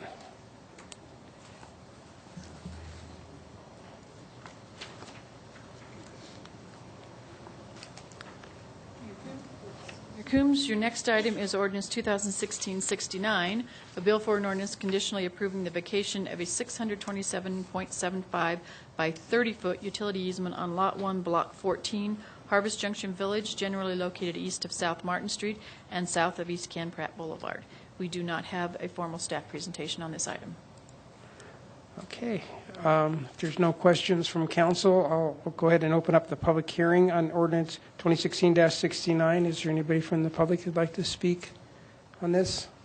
Seeing no one, I'll close the public hearing on ordinance 2016-69. Councilmember Finley. Thank you, Mayor Coombs. I'd move passage of ordinance 2016-69. All right, it's been moved and seconded. Let's vote.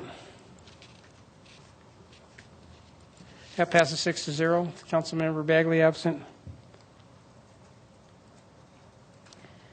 Your next item is ordinance 2016-70, a bill for an ordinance conditionally approving the vacation of a portion of Colorado Avenue, generally located east of South Main Street, south of First Avenue, and north of Ken Pratt Boulevard. Again, no staff presentation on this item. Okay, is there anybody from the public that'd like to speak on ordinance 2016-70? Seeing no one, I'll close the public hearing on ordinance 2016-70. Councilmember Finley. Thank you, Mayor Coombs. I move passage of ordinance 2016-70. Second. Okay, that's been moved and seconded. Let's vote.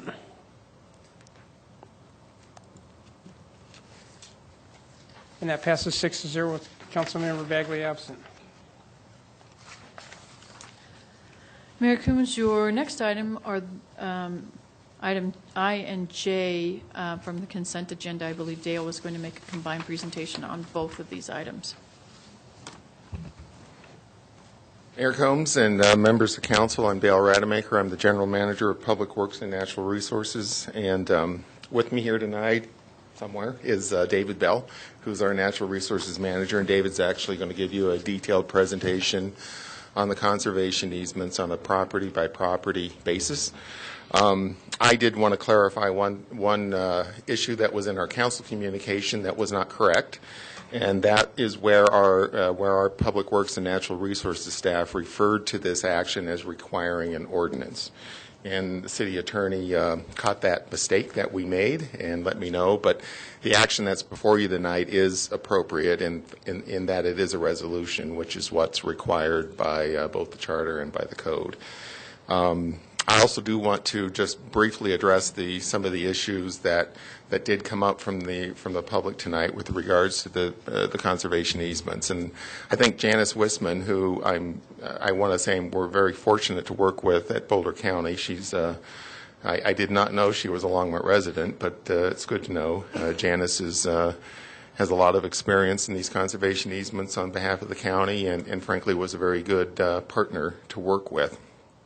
And some of the key issues to understand is that the conservation easements in and of themselves do not grant any rights that don't already exist, whether they be by the holders of a master contract, an operating agreement, or by any others. And in fact, what they do is they restrict the city's right to do certain actions on your property. And so these conservation easements that we've brought forward to you tonight restrict what the council can otherwise do today, and primarily were brought about in order to ensure with a greater level of certainty that the city would not, through its council, sell or otherwise develop the properties in residential and commercial development. That is what we took as a staff direction when you directed us to begin this effort back in 2014. And I can say that these easements absolutely accomplish the issue of requiring another public agency's approval prior to any of those types of actions, whether it be a subdivision of the property or certainly a sale of the property or any of those kinds of actions. And so I do want to say that the easements absolutely achieve that end, if you will, which is what we were directed to do and pursue when we initiated this effort. We are going to talk in detail about some of the issues that are in the easements and why we believe them to be necessary. I also want to speak real quickly to the public process that this went through. Again, this started way back in 2014. It is I think I've been told it's taken me too long to get back to you with these, and I do apologize for that. It did take us a while to get these all put together and approved by all the agencies that needed to be approving it. But we did have several presentations to the Parks and Recreation Advisory Board, which is what your code calls for and requires whenever there's any disposition of open space interests. And the conservation easement is just that. It is disposing of a portion of the city's interest in its open space lands. And so we followed that process with your advisory board. They have reviewed and made recommendation to you, again, according to the code, to approve the conservation easements that are in front of you tonight. The last thing I want to leave you with is that this morning the Boulder County Commissioners also considered the conservation easements and unanimously approved them on behalf of the county. The Longmont Soil Conservation District has also acted and approved it on behalf of their agency. And so the remaining action to be taken is by the City Council on this matter.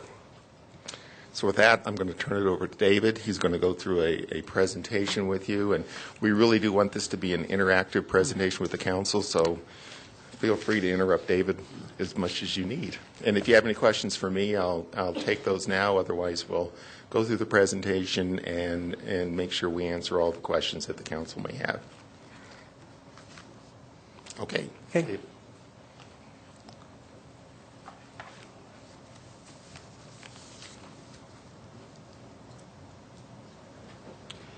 Mayor, council members, David Bell, Natural Resources Manager for the City of Longmont. First, I'd just like to thank the people who showed up tonight to share their concerns about the conservation easements. As a Natural Resource Manager, I think it's just great to have a community that's that involved and wouldn't be out here tonight unless they really did care about our natural spaces, our open space, and were willing to give up even to come talk about it.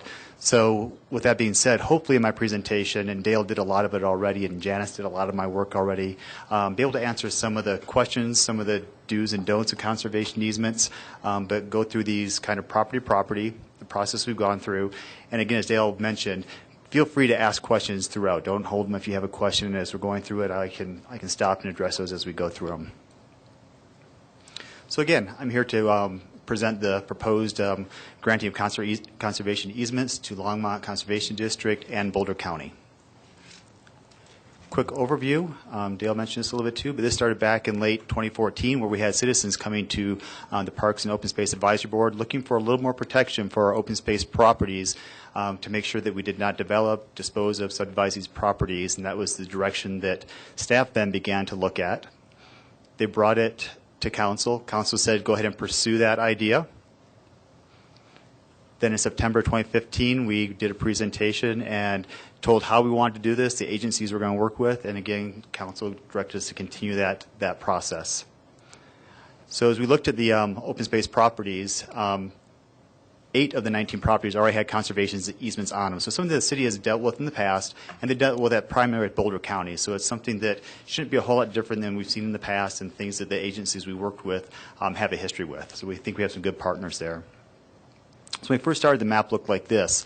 The dark greens were, well, all the greens are city open space properties. The dark greens are properties that had a conservation easement on them already, and the other ones are 11 properties that did not have conservation easements. So the first of those 11 was granted to state parks, Parks and Wildlife, and that was already approved by both agencies, and council approved that. So it was one down. That was done in June 28th of this year. This is out in the eastern portion of the St. Vrain Creek, out south of Highway 119, east actually of Sandstone Ranch even. That left us 3 additional properties. We wanted to talk to the Conservation District, Longmont Conservation District, to see about placing conservation easements on those properties.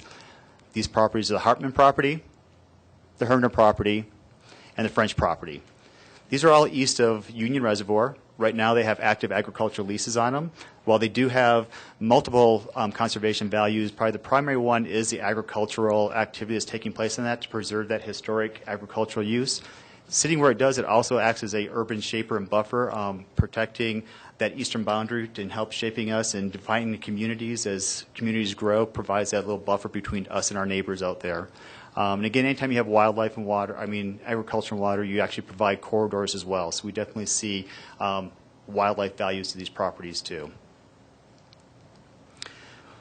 Again, as we go through these, we wanted to make sure that we were upfront on what these conservation easements did protect and what they didn't protect, and things that may be questions to council and the public too. So as Janice mentioned, these are restrictive easements. So they basically can tell council what we cannot do with rights we already have, but they will not grant any additional rights. One of the things that exists out there is the right to farm, and being the conservation district, they want to make sure these farms could continue to be farmed. And it is something that does come up, coming from the county, that noise and smell sometimes make it hard for government entities to say that, how do we fit this into our overall portfolio? So they want to make sure that they had the right to farm on these properties for perpetuity too. As agricultural properties, they want the right to control predators and problem animals in the properties, something, again, the city has the right to do now, and we would be continuing that through these conservation easements. The city has a great art and public places process. We put that into the easement. They just wanted to make sure that they had approval over that, again, so they would not interfere with that primary conservation value of agriculture. Does allow the city to continue to develop trails on these properties, again with agriculture in mind, so probably on the periphery of the properties. Allows for the constructions of roads along the periphery. Allows the city to, and third parties, utility infrastructure, to place utility infrastructure underground on the property as long as the surface is reclaimed. This is a piece that kind of came up as far as utilities and pipelines. So if there's an existing need for the city to move water across these properties, the city could do that at their own interest, or if there was an existing lease or right by some other entity that had a easement on the property, that again would be allowed just as it is right now. So again, without allowing for any surface disturbance unless it's reclaimed. Some of these properties, as we'll see, were purchased with different funds as well to allow for the expansion of Union Reservoir. We still have that, and the Conservation District was fine with that. And reserves to the city the ability to amend the master contract with TOP. We would consult with the district, but they would not have any ability to keep us from moving forward with that. It would be a consultation only. Councilmember Peck? Councilmember Peck? Councilmember Peck? Yeah. Thank you. David, reserves the city the ability to amend the master contract with TOP with consultation with the district. Can you explain that this master contract with TOP was on that property and the mineral rights were with the city, or the city had sold them before the ban was in place? Is that correct? I'm going to click to my next bullet point. It came down. It might help with that. On these three properties, we do not believe that there are any existing mineral leases on these properties. So that puts it in a spot of having to have the current city policy followed as far as if they wanted to, this body was considering having any sort of additional leases on those properties, it'd have to come to this body. It doesn't give that right to anybody. It just does not take that right away from City Council to look at those minerals if they are not leased, and we do not believe they're leased this time, and we don't have any desire to lease them at this time, but it does not take that right away from Council to look at that in the future. Okay, thank you.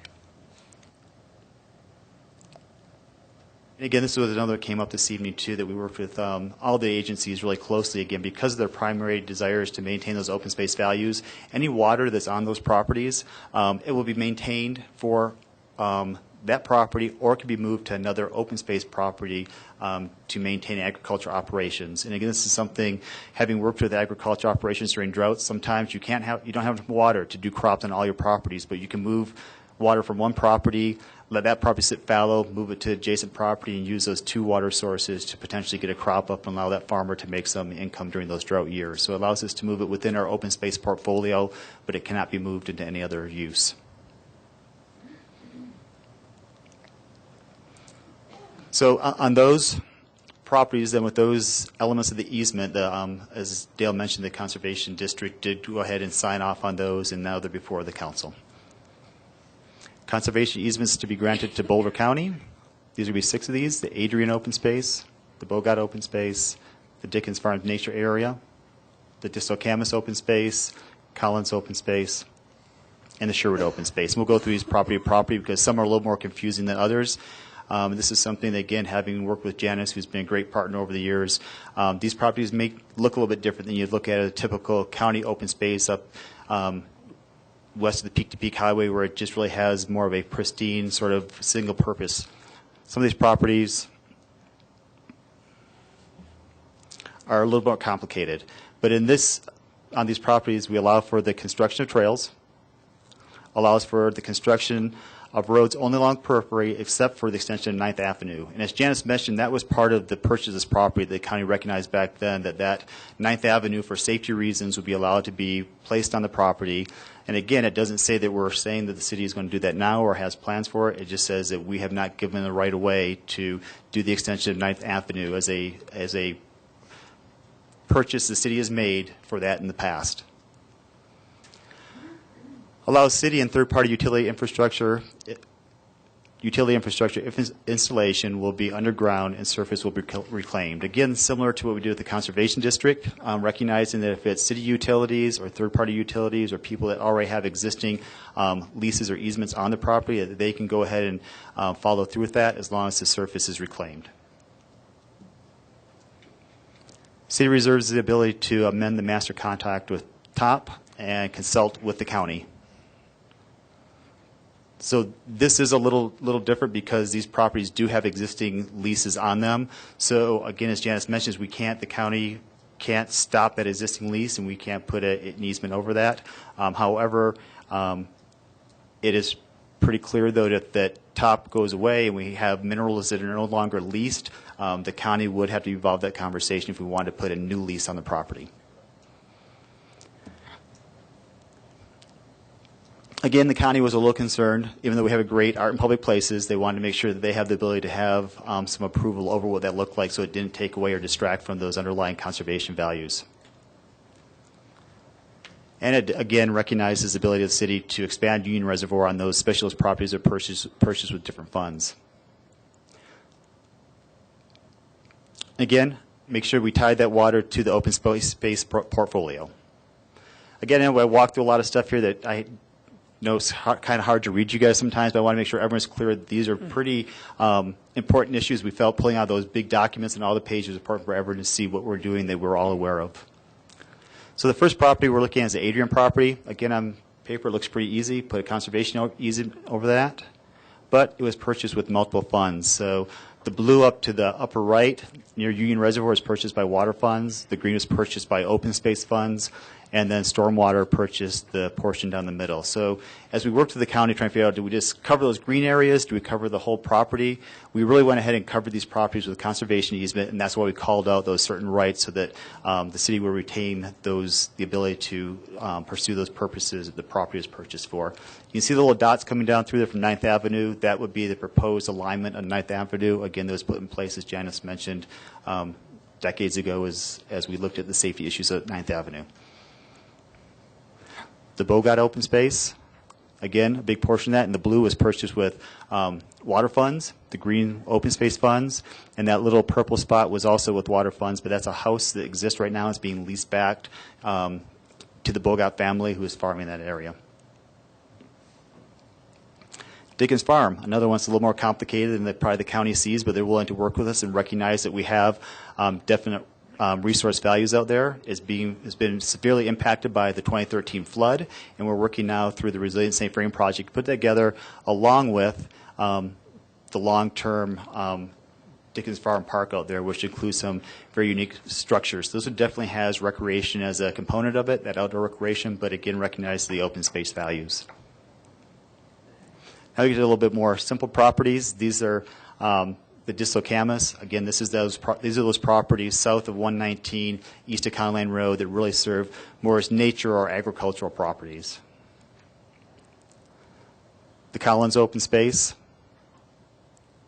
and then the Sherwood open space. So again, as Dale mentioned, with all those easement pieces put in there, all the things that are reserved and not reserved, the county went ahead and signed off on all three of those unanimously this morning. So we started out looking at this property, this map. We saw that light green there. If we move forward with this, that's what happens. We protect all these properties with conservation easements from, I think, great agencies that really do understand conservations and want to see us protect these properties for perpetuity from development or selling and having those additional set of eyes on these properties. If you've been counting, though, that's only 10, and there is one little light green spot up there on the map if you look close enough. and that's the Ryder property. We didn't include that in the overall package right now because as we looked at those conservation values that these properties have and the value to the open space program, we recognize that the Ryder property, again because of the way it was purchased, open space on that upper right corner, lower left corner, stormwater in the middle, water down that little strip to the upper right, and sewer on the dark green coming down the other side. We looked at this location, its connectivity to other open space properties, and felt there might be some other reasons or several opportunities to use this property, look at this property. And we wanted to give council opportunity to make sure that this was one they wanted to move forward with the conservation easement, or if they wanted to have further discussions about other opportunities for this property. So staff recommendation then would be to approve the conservation easements to Longmont Conservation District, approve the conservation easements to Boulder County Parks and Open Space, and provide direction on how to proceed with the Ryder property. And I'll take any questions. So do we have to make the decision on the Ryder property tonight? Or give direction? That would be no from Dale. Okay. Okay. Councilmember Moore? Thank you, Mayor Coombs. There was quite a bit of discussion or feedback from the public tonight about pipelines. Correct. Are pipelines today able to be installed on these open space properties? So there's probably several different kinds of pipelines that would be included, some under the master contract, some that the city would allow under their own use of the property. There are other ones that we could talk about that I would probably look to council more that if we would look at other sorts of pipelines as far as gathering lines, that if they are or not, I would leave that to maybe. Councilmember Moore, yeah, the issue of pipelines did come up a lot tonight, and again, what I would say to that is that the enactment of these conservation easements is not providing any right that isn't already there. All it is doing is reserving and preserving back to the city certain decisions, in particular with regards to the master contract and the operating agreement that the council has entered into, which is a contractual relationship that you have with top operating, and so it is preserving that. And so for the example of with oil and gas, I think it's arguable that the underlying leases certainly allow for collection lines and those lines to be built. You can't operate a gas well if you don't have a pipeline. You can't operate really an oil well to take the oil from the wellhead to the tank site without a pipeline. One of the other items that we believe we're trying to preserve for the council to decide on is a collection system of a pipeline that could be utilized in lieu of trucking of the oil and water from these production sites. The incidence of damage, both environmentally and otherwise, is far greater when you are trucking oil and produced water than when it's in a pipeline. And so, again, that issue would come before the City Council before that would go forward, but we're simply preserving that issue back to your decision to be made, okay. Which again is already your right and decision to make today. Okay. Thank you for the explanation. Thank you, Dale. And again, I'd like to add, I think, with my recent history of the master contract, there's pieces that I would defer to people that have a longer history. But again, as a natural resource manager, I would kind of echo what Dale said. There are reasons that reducing the footprint on a property by having other gathering lines has a definite ability to increase the conservation value of that property if not having trucks or traffic or additional storage tanks or additional separators on those properties. So there are some values there that I think that would be in line with the conservation easements as well. And again, Janice did mention that too. There was also mention of hazardous waste storage on these properties.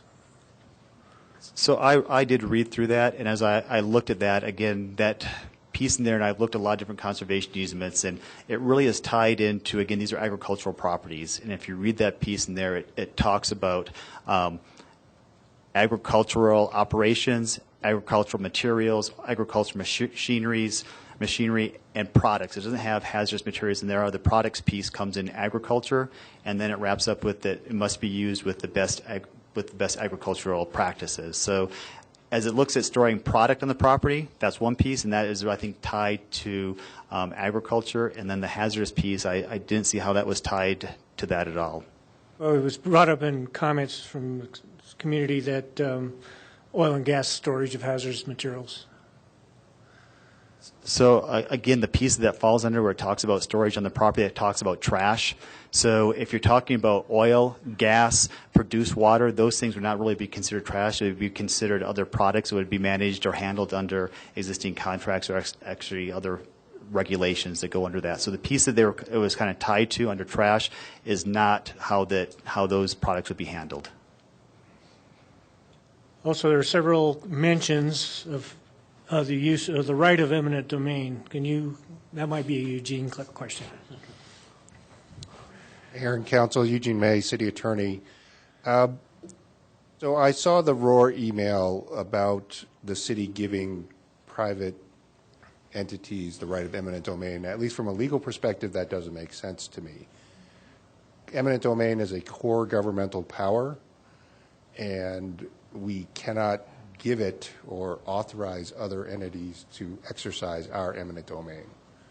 And so I'm not sure what to do with that comment. I just know that eminent domain is a governmental power, and this conservation easement does not give that power to any other entity. Okay. Well, I'm glad to know that we're going to move forward with some public venue, study session, and potentially an open forum on oil and gas here in Longmont, as it is today after the Supreme Court decision. So I guess the other thing that kind of comes to bear is this is applying to our open space. These particular things tonight were, but I think as a general overall thing, and just make sure we can include our current, what we can and can't do overall within the oil and gas management within the city property in the city limits. So just as part of the topics for those discussions that come up later. Councilmember Peck. One other comment on the eminent domain issue. I read the conservation easements. Perhaps it could be read that the third-party entities would have the right to go on somebody else's property. They would still need the permission of the landowner. They would still need to negotiate either an easement or other property interests to put their pipeline on other people's property. That was the only other thing I could think of where eminent domain might be confused. Councilmember Peck. Thank you. I still am a little confused by that first or second slide where it says something about the right to grant to develop oil and gas if there's no surface disruption. Correct. These conservation easements specifically address Top Operating's current leases. Is that correct? Yes. Okay. So this statement, does this statement apply to any other operating company than Top Operating? Under the master contract, I think the amendments we would have would be amendments with Top Operating. Under the unleased minerals, that would be if council wanted to consider having a lease with some other entity or Top. It would not take that away from this body here. It would be a deliberate process. It would come to this group, and we would take direction from there. But it just does not extinguish that right from council. I think, for me anyway, having this statement, unless I'm totally misunderstanding it, in this conservation easement takes away the Boulder County's entity so that we have to agree on that. Is that correct? Or is this So there's conservation easement saying that the city of Longmont is the only one that will make that decision? That's Mayor, what I want to know. Councilmember Peck, there, on the two different easements, the one with Boulder County, we would not have the ability to negotiate any new leases without having Boulder County at the table and be a party to that conversation and agree to that conversation. Okay. On the three properties that are going to be held by the Soil Conservation District, or the Conservation District, those would recognize the fact that those are not leased minerals at this point, and the city alone be able to sit down and negotiate those potential future leases. So we're talking about consult and agree. Correct. So they would consult with the ones that we already have the leases with. Correct. But they would have to agree to any leases that we have not, any minerals that we have not sold to any party. On the Boulder County conservation easements, that's correct. Okay, I wanted to make that distinction. So you made that, I think that if that answers the question, that's great, because that's exactly what it does. On the Longmont Conservation District, that's where there are unleased minerals, and that's a different conversation. Right. Is there any way that we can postpone this tonight, or should we? No. Because that was asked by several people. So I'd like to have that discussion with council. Do you think that there would be any value to waiting until we had the public input forum? I'm not in favor of it. Is there any hurry in putting these conservation easements through?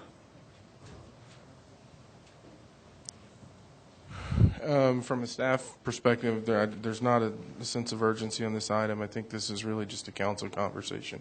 Okay. I'm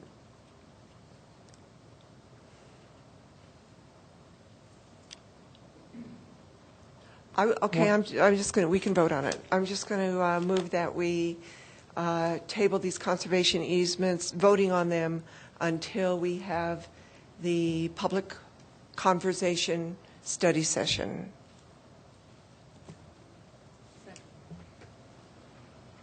Okay, that's been moved and seconded. Councilmember Santos? Thank you, Mayor Coombs. Well, when we had that discussion early on, that was not what I intended.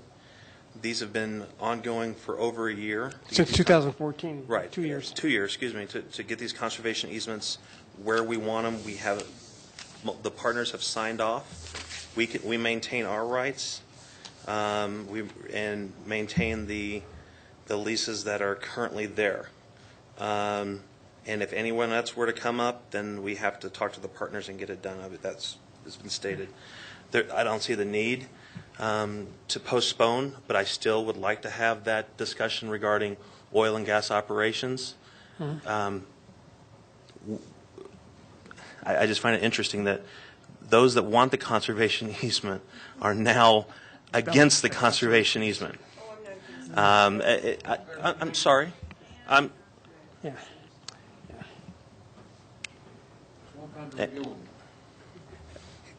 We're speaking here at council, so I'll wait for order. So yeah, this is not a dialogue. Go ahead. Correct. Thank you, Mayor. So I'm not, and I would encourage members of council to vote against this motion to postpone. Councilmember Christensen? Well, I think most of the objections that people had tonight had to do with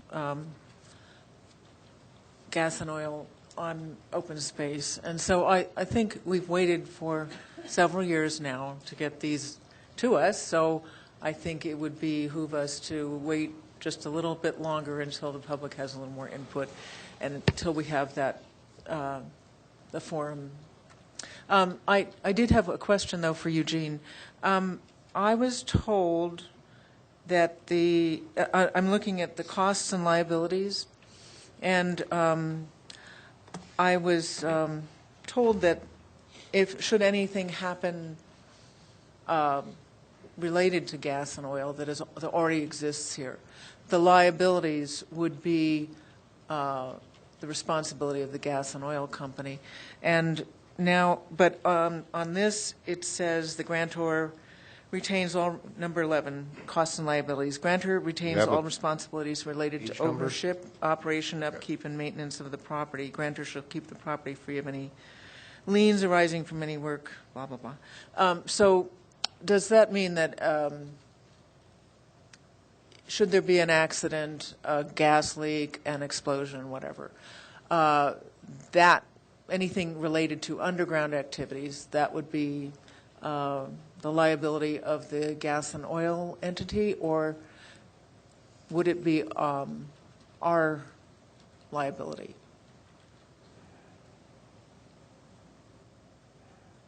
Mayor and Council, Eugene May, City Attorney.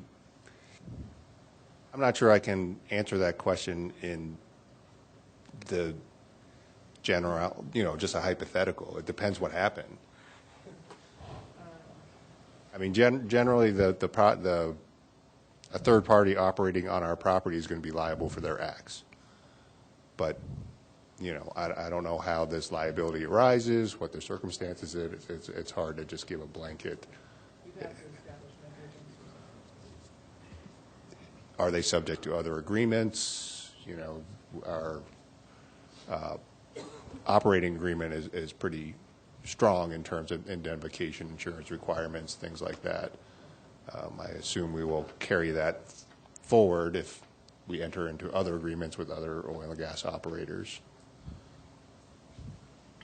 So, Joan, since you've already spoken on this, can you let Bonnie go ahead and speak first? And then Sure. Councilmember Finley. Thank you, Mayor Coombs. There are legal rights that have to be acknowledged in our conservation easements in order for them to be legally binding. Now, I'm sorry somebody sent out an email with a lot of misinformation to folks and got them all riled up. But I don't see any reason for us not to move forward on these perfectly wonderful legal documents that will protect our conservation easements, our open space. I think it's silly to postpone it because of misinformation given out by people who didn't know what they were talking about. Councilmember Moore. Thank you, Mayor Coombs. So I guess what I'm summarizing in my mind is that there are some existing agreements, contractual agreements on these properties with the City of Longmont for oil and gas production. The open spaces were purchased to retain them as farmland.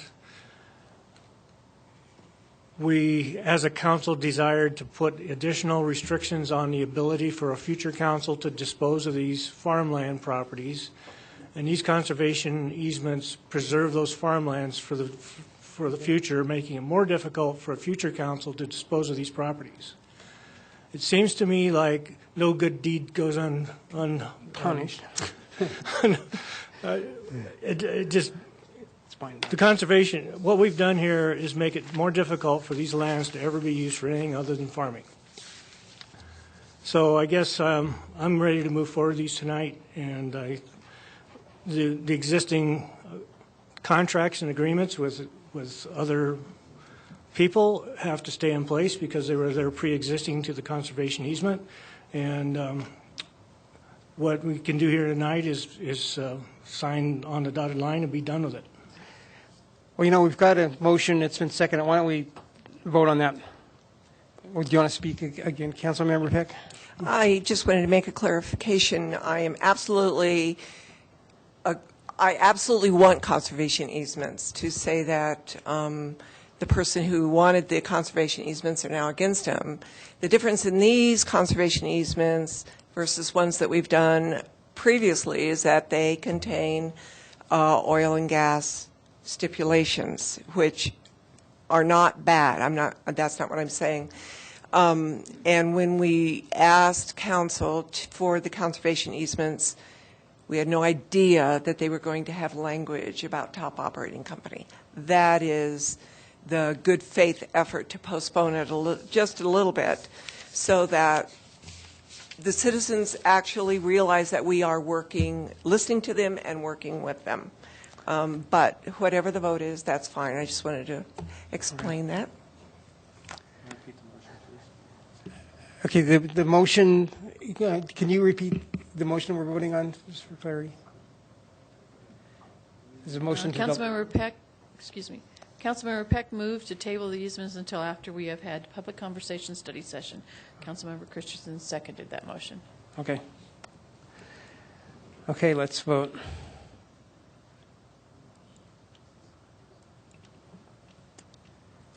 And that fails 4-2 with Councilmember Bagley absent and Councilmember Christensen 4 and Councilmember Peck 4. Mayor. Okay, would someone else like to make a... Councilmember Santos? Thank you, Mayor Coombs. I move Resolution 2016-104. Second. Oh, excuse me, 105. Pardon me. Excuse me, yeah, it's 105. 105. Okay. Let's vote on that.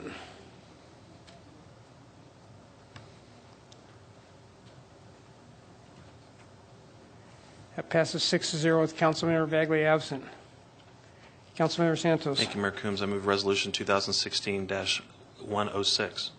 All right, that's been moved and seconded. Let's vote.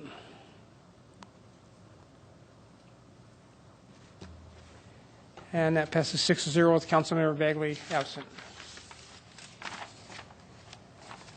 So next is item M. Councilmember Santos. Mayor Coombs, your next item was item M, and just to remind folks, that is Resolution 2016-109. That's the ballot issue 1C. I was just, the reason I pulled this was to ask for a vote, individual vote, instead of lumped in together with the consent agenda. Okay. So. I'm not planning on moving. Okay. Okay. So I guess we're going to have an individual vote on. Somebody's just got to move. I'll go ahead and move Resolution 2016-109. Give me a second. Let's vote.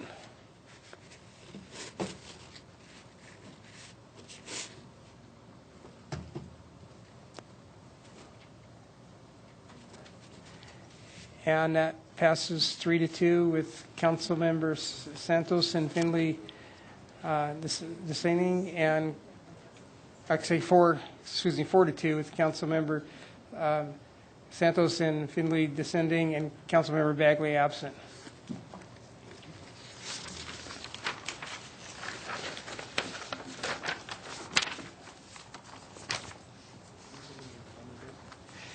Yeah. Let's see, so we're ready to do general business? Let's take another 5-minute break. We've been going since 4 o'clock. I wasn't seeing that. Thank you.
Yes.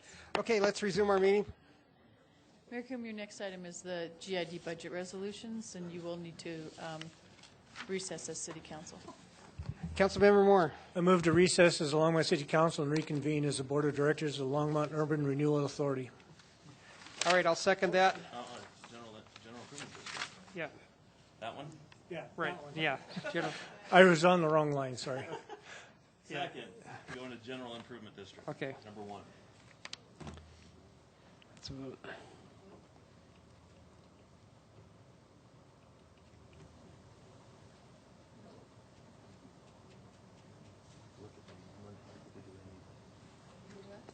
That passes 6-0.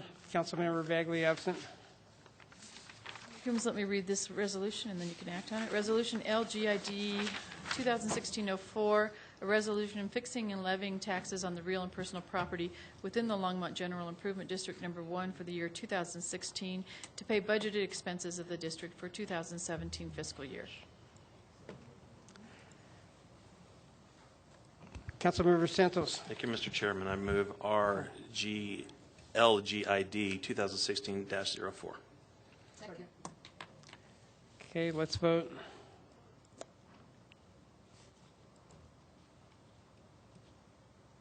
That passes 6-0 with Brian Bagley absent. The next item is Resolution LGID 2016-05, a resolution of the Board of Directors of the Longmont General Improvement District Number 1 adopting the annual budget for the district for the fiscal year 2017. Commissioner Santos. Thank you, Chairman. Mr. Chairman, I move LGID 2016-05. All right, that's been moved and seconded. Let's vote.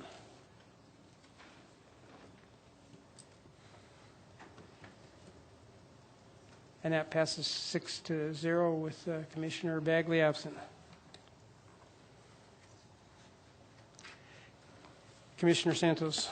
Thank you, Mr. Chairman. I move that we adjourn as the Board of Directors of the Longmont General Improvement District Number 1 and convene as the Board of Directors of the Longmont Urban Renewal Authority. Don't we have to first be going to... We've done that before. Okay, we go directly? Okay. We were gone indirectly. All right, that's good. Last year. All right. It's been moved and seconded. Let's vote.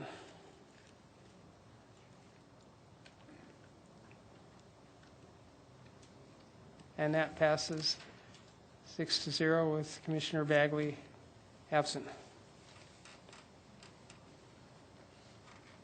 The item is Resolution LURA 2016-02, a resolution of the Board of Commissioners of the Longmont Urban Renewal Authority adopting the annual budget for the authority for the fiscal year 2017. Commissioner Moore. Thank you, Commissioner Coombs. I move LURA 2016-02. Second. All right, been moved and seconded. Let's vote.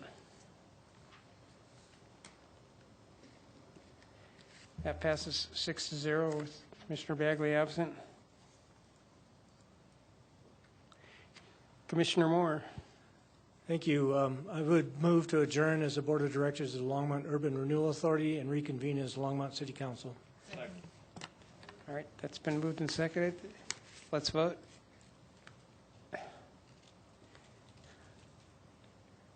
And that passes 6-0 with Commissioner Bagley absent. Mayor Coombs, your next item is the Windy Gap firming financing options and survey results. And Dale Rademacher will introduce this item. Mayor Combs and members of council, Dale Rademacher again, Public Works Natural Resources General Manager. The item that we have before you tonight on general business is to report back to you with results from both the survey that we did with NRC to do, we coined it the scientific survey that is representative of the community, as well as a online survey where we were asking for a public comment. Both of those surveys were focused on getting feedback and comment with regards to the financing of the Windy Gap firming project. And so the issues that we want to discuss with you tonight is to review, again, the project details. Why are we in the Windy Gap Firming project? Review the results of the survey, and then get council direction to us with regards to the financing questions. So the project itself, you've seen numerous presentations on this, so I'm not going to belabor it, but again, it is a 90,000 acre-foot reservoir that is to be located west of Carter Lake. It is a regional water storage project. It is not being built just by the city of Longmont, but rather it's being built by the municipal sub-district of the Northern Colorado Water Conservancy District. It is intended to provide a firm yield for about 30,000 acre-feet of the existing Windy Gap project. That is not the entire Windy Gap project. That's a portion of the Windy Gap project. Longmont, the current participation level that the council has voted on and given us direction on is to participate at 10,000 acre-feet, which will deliver a firm annual yield to the city of about 4,100 acre-feet. The firming ratio is about 2.42 to 1. So in other words, for every 2 acre-feet, 2.4 acre-feet that you store in the reservoir, you get 1 acre-foot of firm yield. The other reason to be in the project, actually before I go there, so the project participants, you can see there's about 13 or so of them. The larger participants are the Platte River Power Authority, of which Longmont is a member. The city of Broomfield is one of the larger participants, city of Greeley, city of Loveland, city of Longmont, a couple of the water districts, the Little Thompson Water District, Louisville. So again, you can see this represents certainly the majority of the cities up and down the northern Front Range. I guess the two that would probably be the biggest standouts that aren't in the project are the city of Boulder and the city of Fort Collins. The city of Fort Collins is not in it because they don't own any Windy Gap. They really have an operating agreement with Platte River Power Authority, but they sold all their Windy Gap units to Platte River. Loveland sold half of theirs, and Estes Park sold essentially all of theirs as well. City of Boulder, I think, has decided that they don't want to be in the firming project right now, and instead they invested heavily in Barker Reservoir up on Boulder Creek. They purchased that a few years ago from a public service company. So the need of the project, we believe that it meets the demands of both the current and future water needs of the city. City of Longmont has made a significant investment in the original project.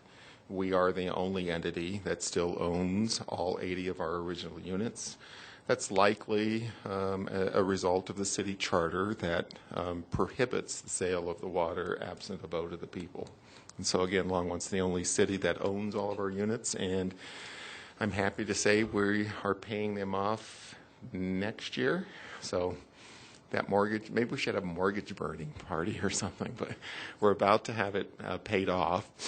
It does firm up Windy Gap. So right now, Windy Gap in a 1 in 100 year drought, which is what the city plans its water supply around, has a yield of 0 acre-feet. It does not yield, primarily because it is a junior water right on the west slope, and it gets called out just like any other junior water right. What's different about this junior water right than, say, the Highland Ditch or other ones is that there's no storage on it. It was always intended to have a storage reservoir.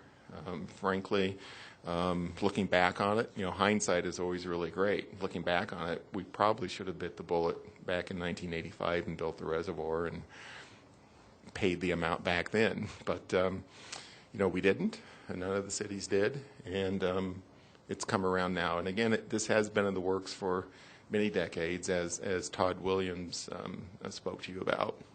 It's certainly true. A water project does not just snap your fingers and go build it the next year. It takes many years to do that. We also believe that firming Windy Gap, that it's important to be in the firming project because it does provide for redundancy in our supply. It does provide for a greater level of resiliency, and it does provide for a diversification of your supply. All of those things are important when trying to look at the supply needs of the city, both today and hopefully at the build-out of the city.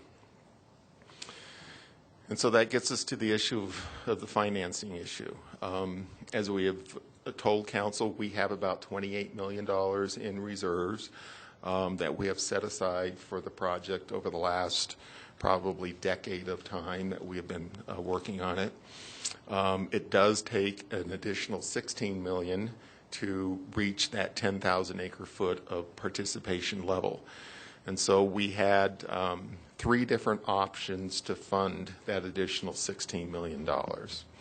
The first option is to do it all with cash, and that means raising the rates starting in year 2017, increasing those rates an additional 13% above the current 9% that's already codified in your rate structure, if you will, and also increasing it another 13% in 2018 as well. So it bumps both of those years up, but you then are able to pay cash. You need to do it quickly because the project is anticipated to be going to construction in that time frame. Each of the participants will have to have their money, their funds, if you will, available at the time that the project goes to construction. That's really when the big dollars start going out the door. The second option that we asked the public about was to do a partial bond. And in that option, council, you have the authority vested through the charter to issue up to roughly $6 million of debt by vote of the council, with the balance of $10 million being raised through additional rates. And so instead of a 22% rate increase in those years, you have about a 17% rate increase. So it's about 5% less each of those years, total of 10% over the 2 years. The third option was to bond the $16 million of additional funding, and that bond would require a vote of the public, by your charter, to issue that level of debt. And we would recommend that if council chose option 3, that you would do that bond election in 2017, again, in order to have the money available when it is anticipated to be needed. Could I ask a quick question? What assumptions were made about the bond interest rate in the second question. Yeah. version versus the third? Because, in the partial, where you can act a lot faster, yes, there's a better chance of getting a much lower interest rate on that than the larger bond, which has more interest rate risk because it's further out because you have to go to a vote.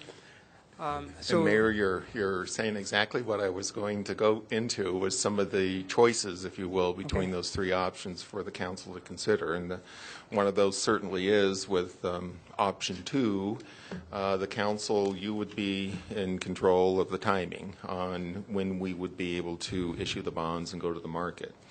We all know that today and right now the market is very favorable for issuance of debt, as you saw most recently when we refinanced the storm drainage bonds. And so that does allow you to time that separate and different from having to go to an election.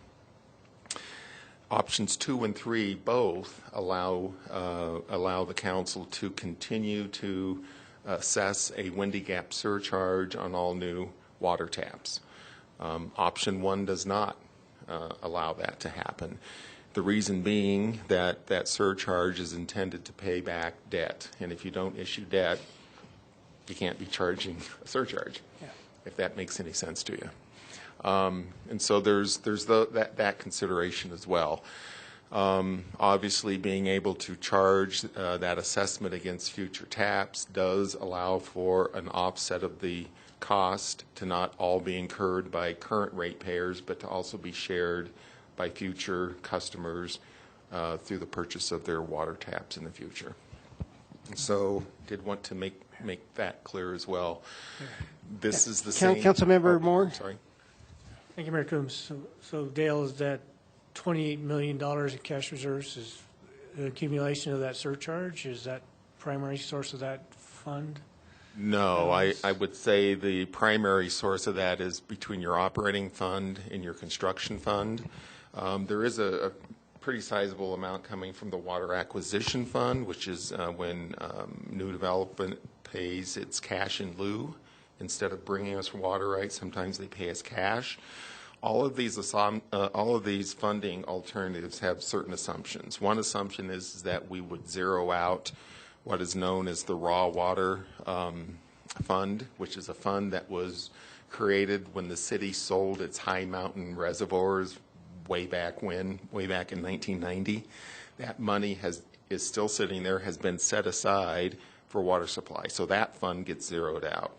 We would also draw down to zero the Water Acquisition Fund, because again, that's why you're collecting that money. You're collecting those funds, cash in lieu, in order to provide water supply. So it's in lieu of people bringing you the water rights. So that fund would be zeroed out. The balance then is going to be shared between your operating fund, which are your current customers, if you will, and the construction fund, which acknowledges that this is a new project, a new reservoir that is also providing capacity for future users. Does that make sense? If I'm going into too much detail this late at night, you can tell me to shut up. Councilmember Finley. Thank you, Mayor Coombs. So you're saying you're zeroing out the cash in lieu fund, but you really aren't, because we're not done. There will be more. And that's thank you. That's a good point, Councilmember Finley. You're right. And that fund is also used for things like our conservation programs and those other ongoing needs that we believe are also important, again, because the city does view conservation. Every gallon that we save is a water supply that we don't need to acquire. And we believe conservation to be one of the cheapest options that you can do. And so I will always recommend that we would continue to pursue conservation efforts. So thank you.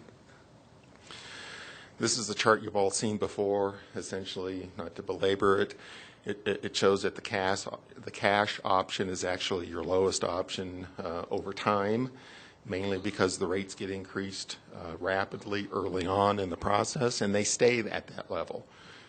So the rates don't go up and then go back down. They go up and they stay up. I was asked that question a couple of times. So where it says 0 in 19, 20, and 21, all that means is that you raise up to a level and it plateaus there. It doesn't continue to increase for those succeeding years. Again, this shows that the full debt option is actually the highest one, with options 1 and 2 pretty close. 133 to 138%. That's probably within the range of accuracy on what we can do over the next 10 years. So from that perspective, options 1 and 2 over the long term are pretty close. And so here are the survey. But the only thing that you don't know about that option 2 yet in that assumption is, if we actually did bond out and we did get 1.8% interest, maybe that option 2 might even be lower than the 136%. Did we look at that? I'm going to let Becky reply to that, because you did direct us to look at a range of bonding levels, Right. and we did do that. I just don't have that on the top of my head. Mayor Coombs, Becky Doyle, PWNR rate analyst. So for both the larger debt and the smaller debt scenario, we used a 4.25% rate, interest rate, assuming that we were going to go to market in 2018. So we're just sort of being conservative as far as the interest rate that we assume. Okay. If we go sooner, we could definitely see something lower. I probably wouldn't model anything less than like Right. 3.5%. Okay. And at that level, the differences in the annual debt payments are negligible. And so in the short term, it wouldn't make a difference to the rate increase that would be required. We could see a couple percentage point drops over a very long period of time. Okay, thank you. So you're correct, Mayor, that obviously if we get a more favorable rate of return, it's no different than your house mortgage. You have a lower mortgage payment if you have a lower interest rate. But given that $28 million is already coming from cash on the overall project, it doesn't have as huge of an impact as it maybe does on your home mortgage, for instance. Councilmember Santos? Thank you, Mayor Coombs. I don't have a question for Dale. I just have, it's now 10 to 11, and we did not extend the meeting to past 11 o'clock already when we pushed back our meeting. So I would move that we extend our meeting to finish this item and the rest of our agenda items until such time. All right, I'll second that. Let's vote to extend the meeting.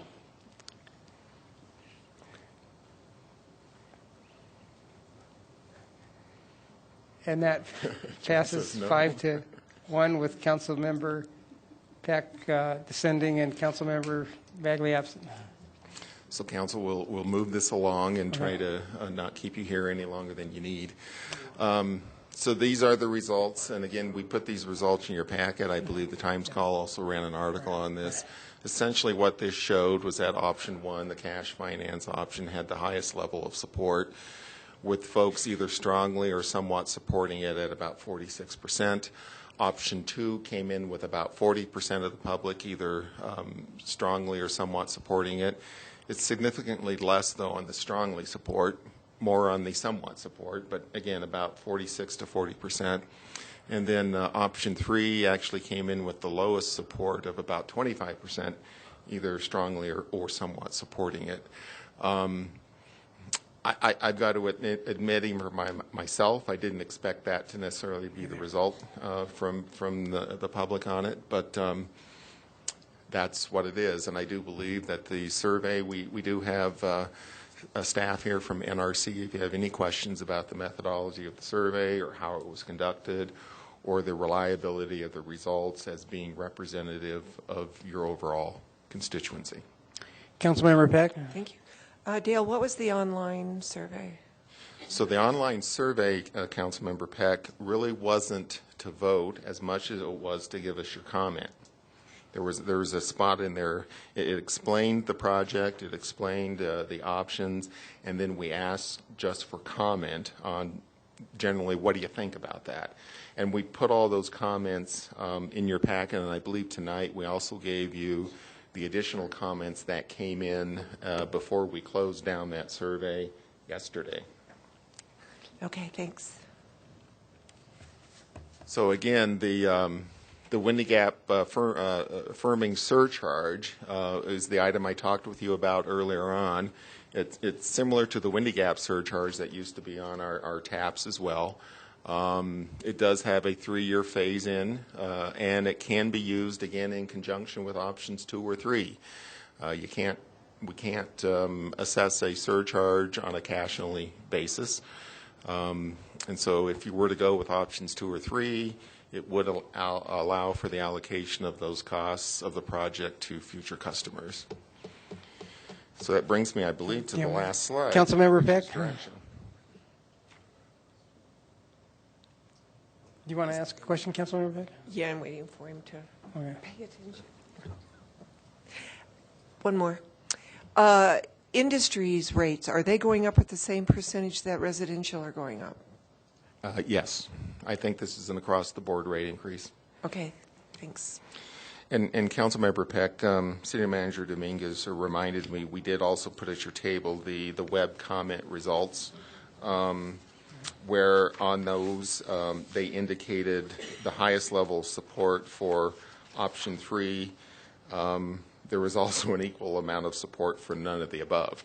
And so we'll leave it to you all to interpret what that might mean or not mean. But so it's almost reversed from the one that NRC did with regards to where they indicated support or didn't. And so we are interested in knowing, and again, the reason we generally need to know, if you want to fund at that 10,000 acre foot level, and if you want to do either option 1 or 2, we need to get that direction as soon as we can so that we can work with utility billing to program the city's billing system to be able to accommodate the additional rate increase, as well as to bring forward to you the ordinances to enact those rate increases. And, you know, we're almost at the 1st of November, and so if that's the druthers of council, for us to know that sooner than later would be good. And with that, I'll turn it over to council for questions and discussion. Councilmember Moore. Thank you, Mayor Coombs. I guess all things being equal, I'm leaning towards supporting option 2 with a combination of debt and cash, primarily because it's somewhere down the middle of the road and not at either end of the spectrum. Kind of surprising we didn't get a different result on the scientific poll, but it is what it is, and we have to go with the information we have. And also a surcharge, I think that's in my wheelhouse as well. So those are my positions. One thing, you know, the night that we decided on 10,000 acre feet, you know, I was for that because of the data presented that night. With all the variability, there is very little variability. I mean, it wasn't like the standard deviation was symmetrical about the mean point of 6. It was actually, there was much more variability on the high end. So the unknown on the high end was a lot higher, and that drove me to the decision of 10,000. Now, if there's new information in the future about, you know, people's habits in water uses, let's say people start to get smart and they figure out that, geez, you know, these native fescule grasses are much easier to maintain, they're cheaper, they require less mowing, less water. You know, I wouldn't mind perhaps if new information came that sheds light that maybe we'd made a less than optimum. I think we made the right decision based on the information that was presented to me that night, but if new information becomes available, you know, I wouldn't mind potentially revisiting that, perhaps. You know, I just wanted to throw that out. But I also kind of am leaning towards option 2 because, you know, it does kind of thread the needle.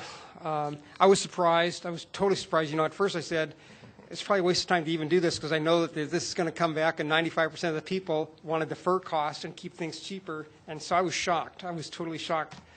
But I believe, you know, I mean, maybe, you know, when I looked at the crosstabs, you know, it was the 55 and over people that wanted the bonds and the younger people wanted. And so maybe that's just the way the world is changing. But, you know, my job is to do what I think the most people of the city want and not, you know, favor one age group over another. And so that's kind of why I think option 2, what I like about it is it kind of threads the needle. It kind of satisfies, you know, most of the people, you know, were reasonably supportive of option 2, but not as much as option 1. And I love the ability of having control over the interest rate on the debt, and that's basically a much lower debt risk to us because we have more control on the timing and the interest rates. And the sooner you act on interest rates, you know, the better off you are. Because I know, you know, at Platte River, I mean, we got really, really cheap interest rates. You guys got really cheap interest rates. The school district got really cheap interest rates recently. Money is cheap right now. You know, I guess I'm kind of in agreement. I mean, I would like to actually have the luxury of going out to a citywide vote, but I think that would be a disservice. You know, and we might end up being a lot worse off getting a higher interest rate than just acting now. So I'm kind of, I guess I agree with what Jeff Moore at this point. Councilmember Finley. Thank you, Mayor Coombs. I have a question. If we do option 2 and we get a better rate on the bond than the 4 that you have modeled, and we enact a surcharge, would we have to have the same amount of increase in the rates to our community at this time?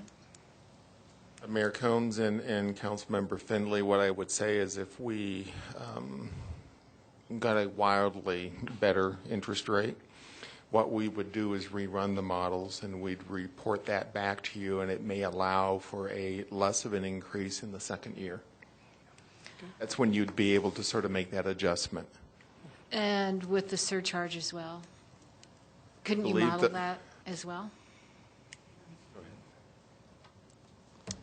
Mayor Coombs, Councilmember Finley.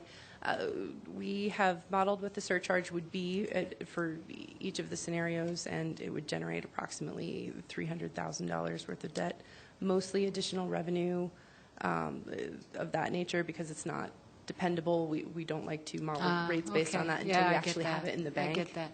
The only thing is, oftentimes when we make these decisions, that those increases, just even though they may not be needed, stay that way because we don't get feedback that we could change it, and I would like that to happen. We would provide you that. Thank you. Councilmember Christensen. Thank you for bringing this all to us. It is an interesting difference between the two surveys. It's sort of a dueling surveys, as former Mayor Lang pointed out. When you look at this survey, though, what stands out is what somebody has pointed out to me over the weekend at Coffee with Council, that actually 53% of the people were against option 1, either strongly or somewhat. 60% were against option 2, and 78% were against option 3. So it doesn't seem like option 3 would be a very good choice for trying to get a bond passed. So I would sort of strike that out. And, you know, I would both former Mayor Lang and former City Manager Pedro suggested returning to the 600 acre-feet that staff originally suggested. 6,000, not 600. No, not 600, 6,000, yes. That would be really tiny. That'd be really small. That wouldn't really help us much. I would be happy with that. I did not vote for the 10,000 feet. And if we return to the 6,000 acre feet, it would be a very small increase that we'd be paying. And Councilmember Christensen, let me just clarify that. The 6,000, the money's in the bank. There is not an additional rate increase associated with Windy Gap in your rate structure. Right. I would also like to point out to the people in the audience who are getting to be almost none, that we do have, Terry Benjamin pointed out that we need to have a provision for low-income people, and we do already have that. And so that's very important, because people on a fixed income, it's frightening to look forward to. We have that for water, and council allocated $90,000 for that piece. We're still trying to work with the other funds. Yeah. They're tighter in terms of cash flows, and so that's why we're having to really look at that. Yeah, I know. So in all, to get back to the point, I would go with option 2. Originally, I was for option 1 because I like to pay cash out of pocket, but I didn't realize about the surcharge, which would be very helpful to be able to get new income to help offset this. Option 2 gives us, as the mayor said, the option of having a good rate, being able to act on this speedily instead of waiting until rates increase. And I think all in all, given that only 60% of the people are against it, I think that's probably our best option.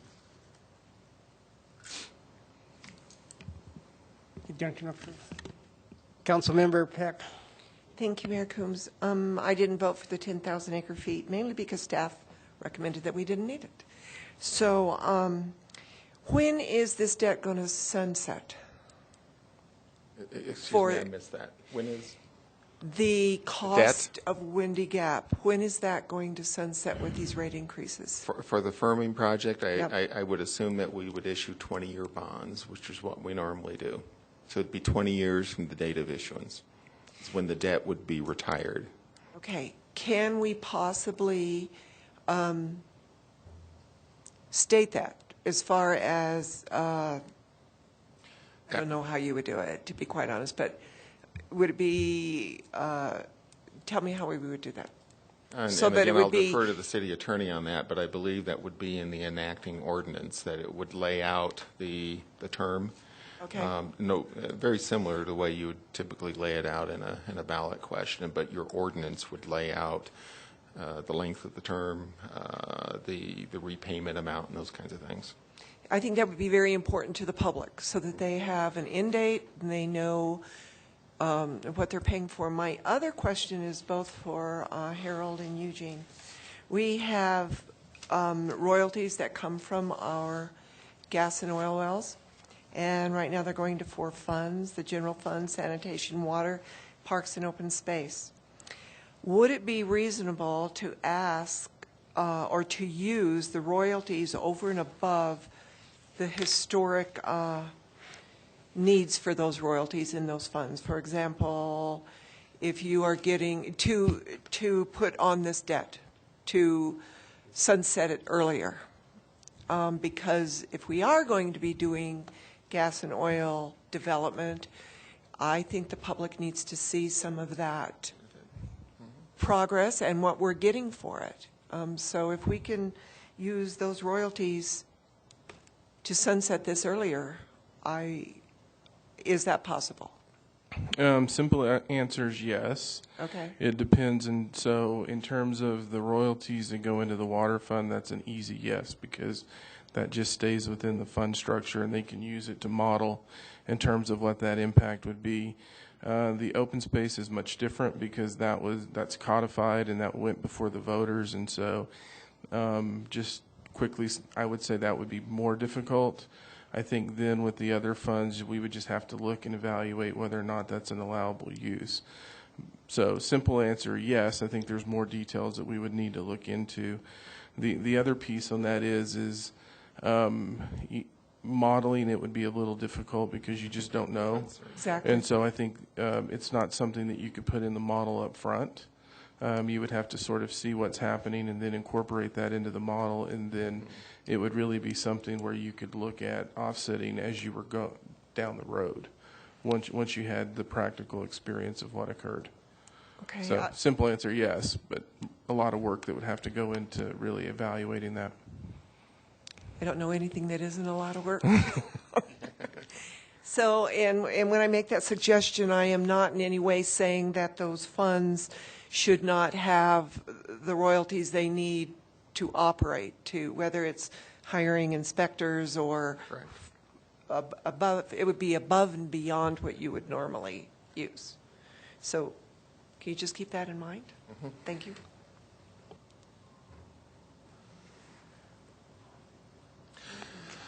Yep. Councilmember Finley. Thank you, Mayor Coombs. I would move option number 2. All right, that's been moved and seconded. Let's vote.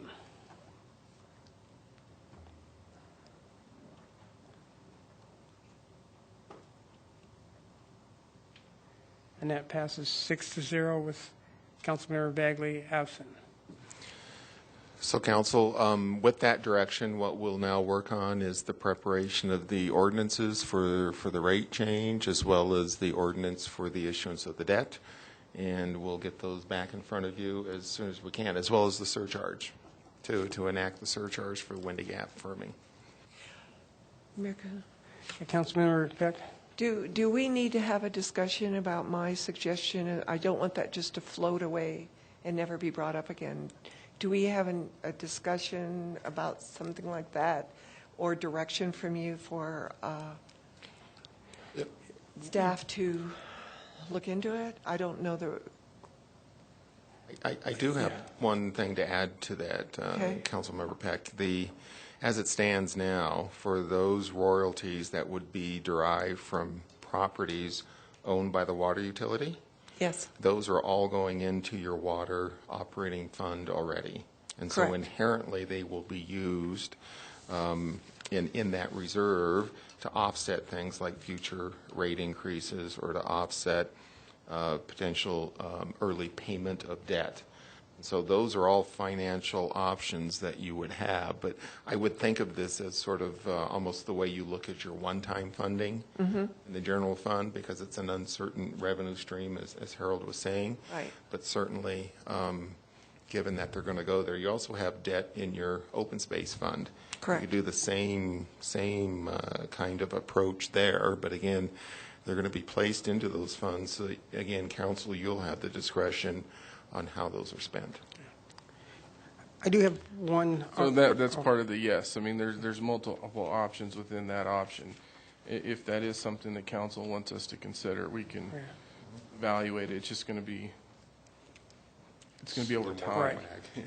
So, you know, we're going to give you direction tonight on which one of these options, but if there's any data in the future about people's behavior that might have changed our decision to a different number from 10,000 to maybe 8,000 or something like that, is there going to be opportunities, you know, I mean, even a year, I mean, what is the drop dead date on making that hard line in the sand if new information became available about people's behavior? So Mayor Combs, what I would say to that is your final choice, if you will, is again when we're going to be bringing forward the construction contract. That is when you have to have your money ready to go. If what you're asking is, do you want additional updates to either a water supply or a demand study, that work can be done. What I can tell you is that over the last several decades, at least that I've been working here, the per capita usage has declined. And I don't see anything that would cause it to increase. The question, I suppose, is will it continue to decline at the rate it has been declining? As an example, when we did the water supply needs early in the 2000s, we thought the demand for the city was going to be upwards of 40,000 acre feet. We then reviewed the information and it dropped to about 37. The most recent update was done at about 2012 and it reduced down to about 32,000 acre feet. And so so again, the trend is downward. I can't stand here tonight and tell you that that trend will continue at that rate, but I can with pretty good certainty say I don't see anything on the horizon that's going to cause people to use more water on a per capita basis than they are today, especially with price going up. In fact, what you'll likely see is a further dampening of water use, especially outdoor lawn watering. People will tend to cut back on that, especially if their budget is already tight. Mm-hmm. Okay. I'm just saying that something drastically changes in your data, that, you know, new information becomes available, and you think we should know about it, then, you know, I'm not saying I want you to go ahead and redo everything, but if something comes up and you become aware of some new facts on people's behavior that, you know, you see the slope changing more or less, that might have changed our decision, then just let us know. Okay, good enough. Councilmember Santos. Thank you, Mayor Combs. Well, piggybacking on what Councilmember Peck is requesting, I would hope that any option to lower or to retire the debt would come before whatever council is here, so that we can, perhaps relieve some of give some relief of those rate increases to the residents and ourselves, because again we're doing this to ourselves as well. So, thank you. Thank you. Okay. What?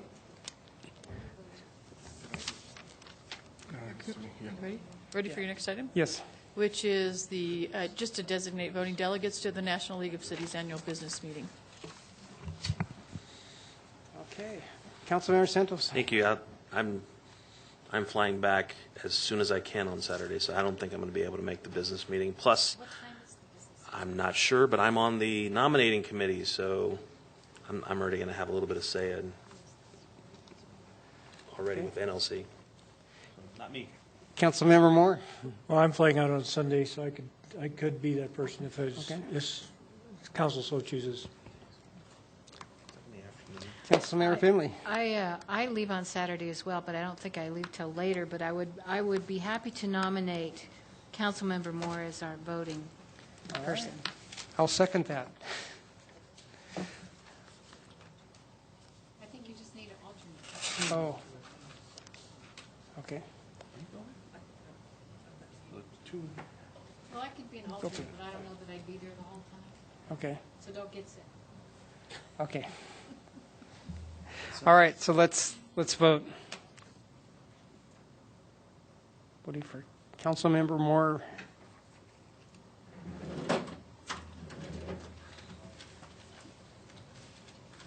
And that passes 6-0 with Councilmember Bagley absent.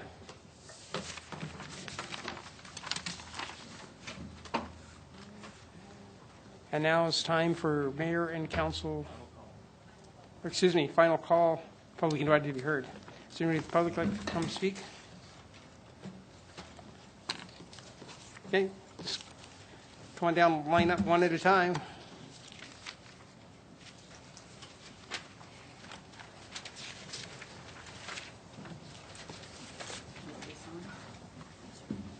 Is it on? Yep. Okay.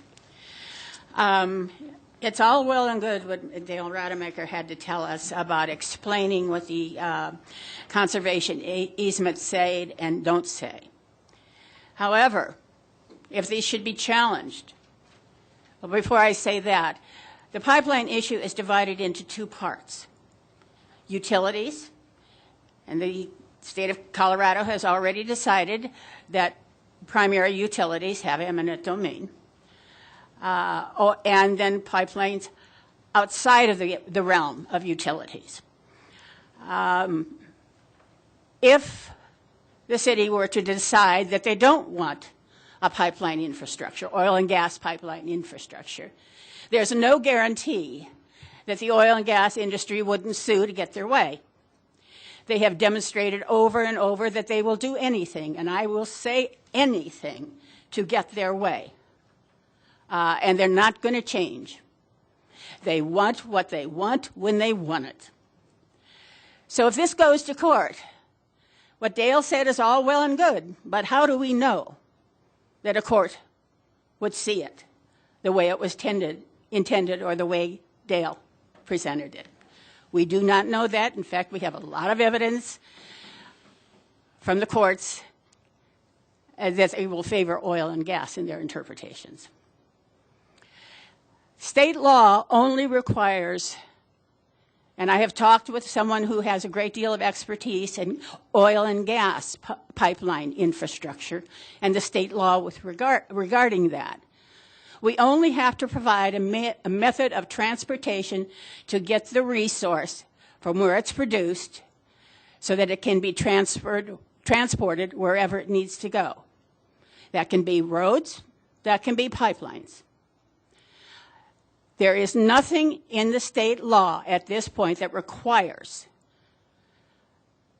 that anybody provide an oil and gas pipeline infrastructure, which was referred to in one of the comments. Where it is right now in my notes, I can't find it. So we are actually going to entertain the possibility that we will be facilitating oil and gas development by what we're planning on doing, or what we have the option of doing with respect to oil and gas pipeline infrastructure. And I'm talking beyond that way to get it to a facility, to a road, or whatever the case may be, where it can be transported wherever it needs to go. I'm going to take exception to what Councilmember Bonnie Findley said about the email that went out. I beg to differ with you, and I question whether or not you have the ability to understand it or the background. Thank you. Your 3 minutes is up. Okay. Go ahead and state your name and address again for the record. Marco Morelli, 409 Baker Street. And I don't know where to begin. I know it's a normal night. In a certain way, you went through a lot of routine business. It sounds like the decision to go forward with this resolution was a relatively routine decision. It was something that staff has been working on for some time. There were opportunities, apparently, to learn about it through attending meetings or following meetings at this or that board. I am a working man. I have 2 young daughters. I'm starting a business. And I don't have time to follow the proceedings of every single board that is processing these decisions. So, I came here to learn about the issue, and a lot of people did. A couple dozen at least came and expressed our concerns, and we didn't have a chance to have those concerns addressed, and that's concerning. I think that to have trust between people and our representatives is very important. It is perhaps the most important thing, the most solemn responsibility of all of you as council members. Staff indicated that this was not an urgent decision, that you could put it off, the sky would not have fallen, profits for whoever, for future profits for the oil companies would not have fallen, whatever. So you could put it off. Why not? Why not put it off a week? Why not let people ask their questions and have them answered? And it's very disappointing that you didn't do that. I mean, I would expect that from some of you, perhaps, but not from all of you, not from a majority of you. And so I'm disappointed. That's all I have to say. It sounds like the conservation easement is in general a good thing, preserving farming and so forth. But if it's a conservation easement, then why reserve the right in the future to develop oil and gas where there is no lease presently? Because that's one of the things that Dave said, is that some of those properties do not have leases on them presently. So why are we reserving the right to develop oil and gas on those if there are no leases on them right now? And if it's supposed to be a conservation easement. So what I'm saying is that there were questions that really wouldn't have had hurt to have asked and answered, and you could have moved on with the issue in a week or two and preserved the goodwill, the good faith of the people, at least the people who showed up here and were paying attention. And you need us because we're supposed to be a city of we're supposed to be a democracy and democratic city, and this is where it's supposed to happen. So I'm just going to express that, and I still appreciate what you do, and I thank you for your service. But I wanted to let my voice be heard tonight. Thank you. Anybody else?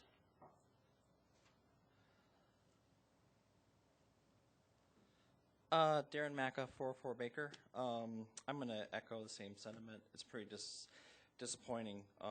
Misinformation was brought up, and this is the kind of stuff that propels this misinformation. You guys could have really nipped this in the bud, let it go a week or two more, and answer questions, had an open discussion with the public, and it's really what this is about. But it was shut down. I'm not sure for what reasons, but I'm sure if I would have voiced the same thing to my boss and said, I just want to get this done, I agree with it, and let's move on, and he had brought up opportunity costs to help bring in whatever the other partners are in this whole community, he would have shut me down immediately.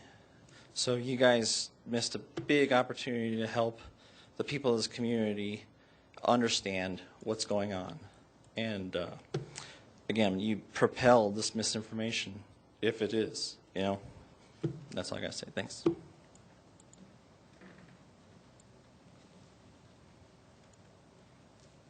Hey, everyone. Brian Johnston, 926 Kaufman.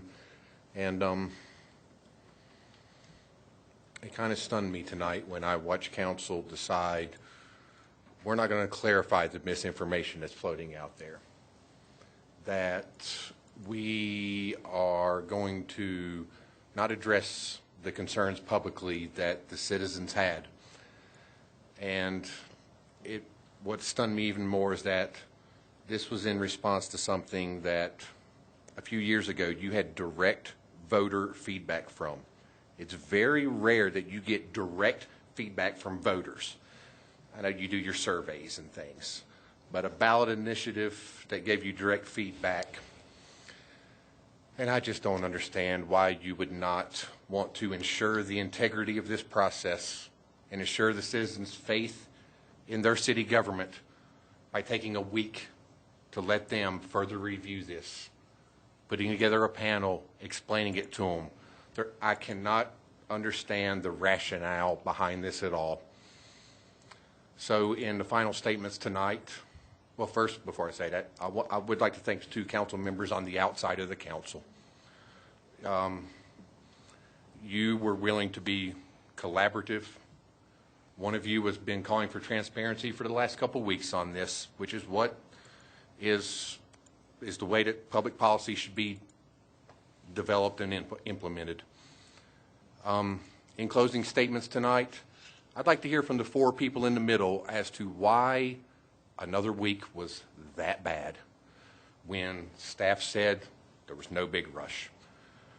And you likely expended a lot of political capital tonight when all you had to do was take another week, clarify decisions, concerns, and, you know, for those of you that might be considering going for mayor or looking to be reelected to his ward, there's a big risk you took tonight for no reason by expending that political capital and not just addressing your citizens' concerns, bringing them into the fold, and working collaboratively with your citizens.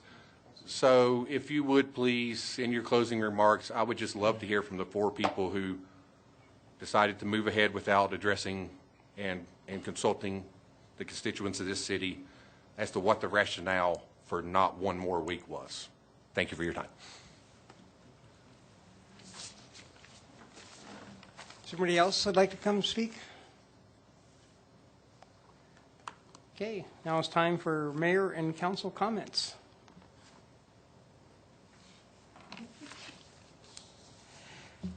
Councilmember Santos. Thank you, Mayor Coombs. I made my comments during that discussion, so I thought they were pretty clear.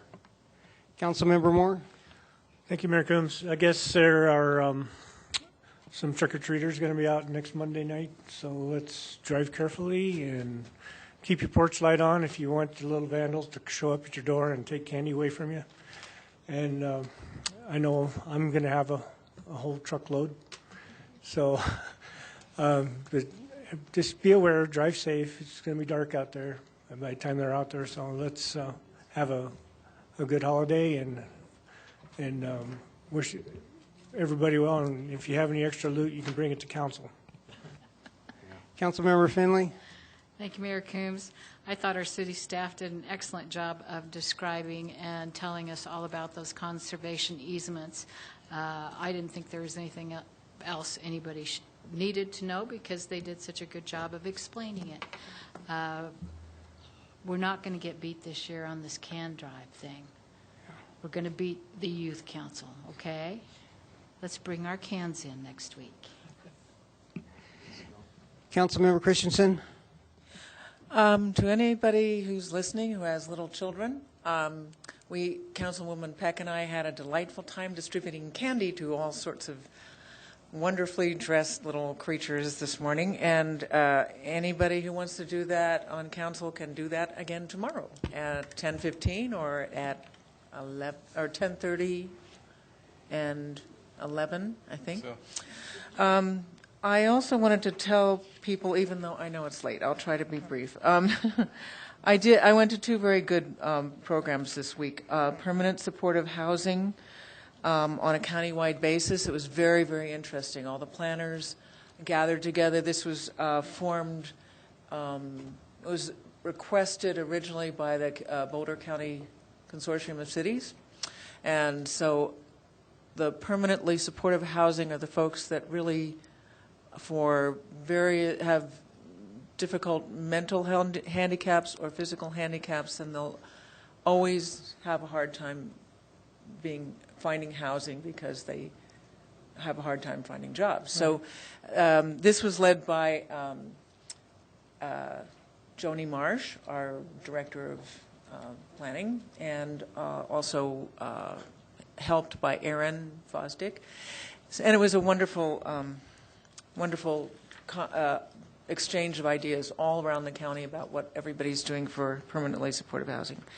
I also went to a poverty simulation, something I've been trying to avoid for the last couple of years because I don't really need to simulate any more of my life, but it actually was an excellent opportunity for people who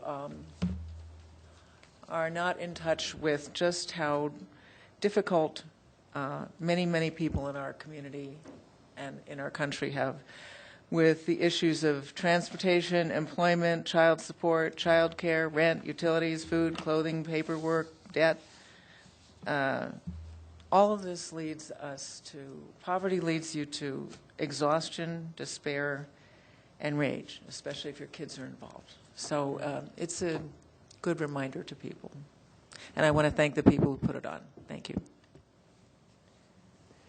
Well, I guess I'd like to say that I think it's a good idea that we're going to have this study session on oil and gas and what we can and can't do. And that's why I felt comfortable. You know, I think when people get the full picture of, you know, what we're dealing with, they're going to understand that we all, 7 of us or 6 of us here, have the best interest of the health and safety of the Longmont citizens. And, you know, you voted on for us, and you have to trust us. And I kind of wish we could say everything that we talked about, but it's sensitive and it's part of the negotiations, and, you know, we just can't talk about it. So it's kind of where we are, and I felt really confident. You know, I mean, we've been working on these conservation easements since 2014. I think the city did a great job. I felt comfortable with them. I didn't think that they took, you know, any rights away from us. We weren't giving anything away. I just thought it was the right thing to do. So, and if you don't like it, you don't have to vote for me next time.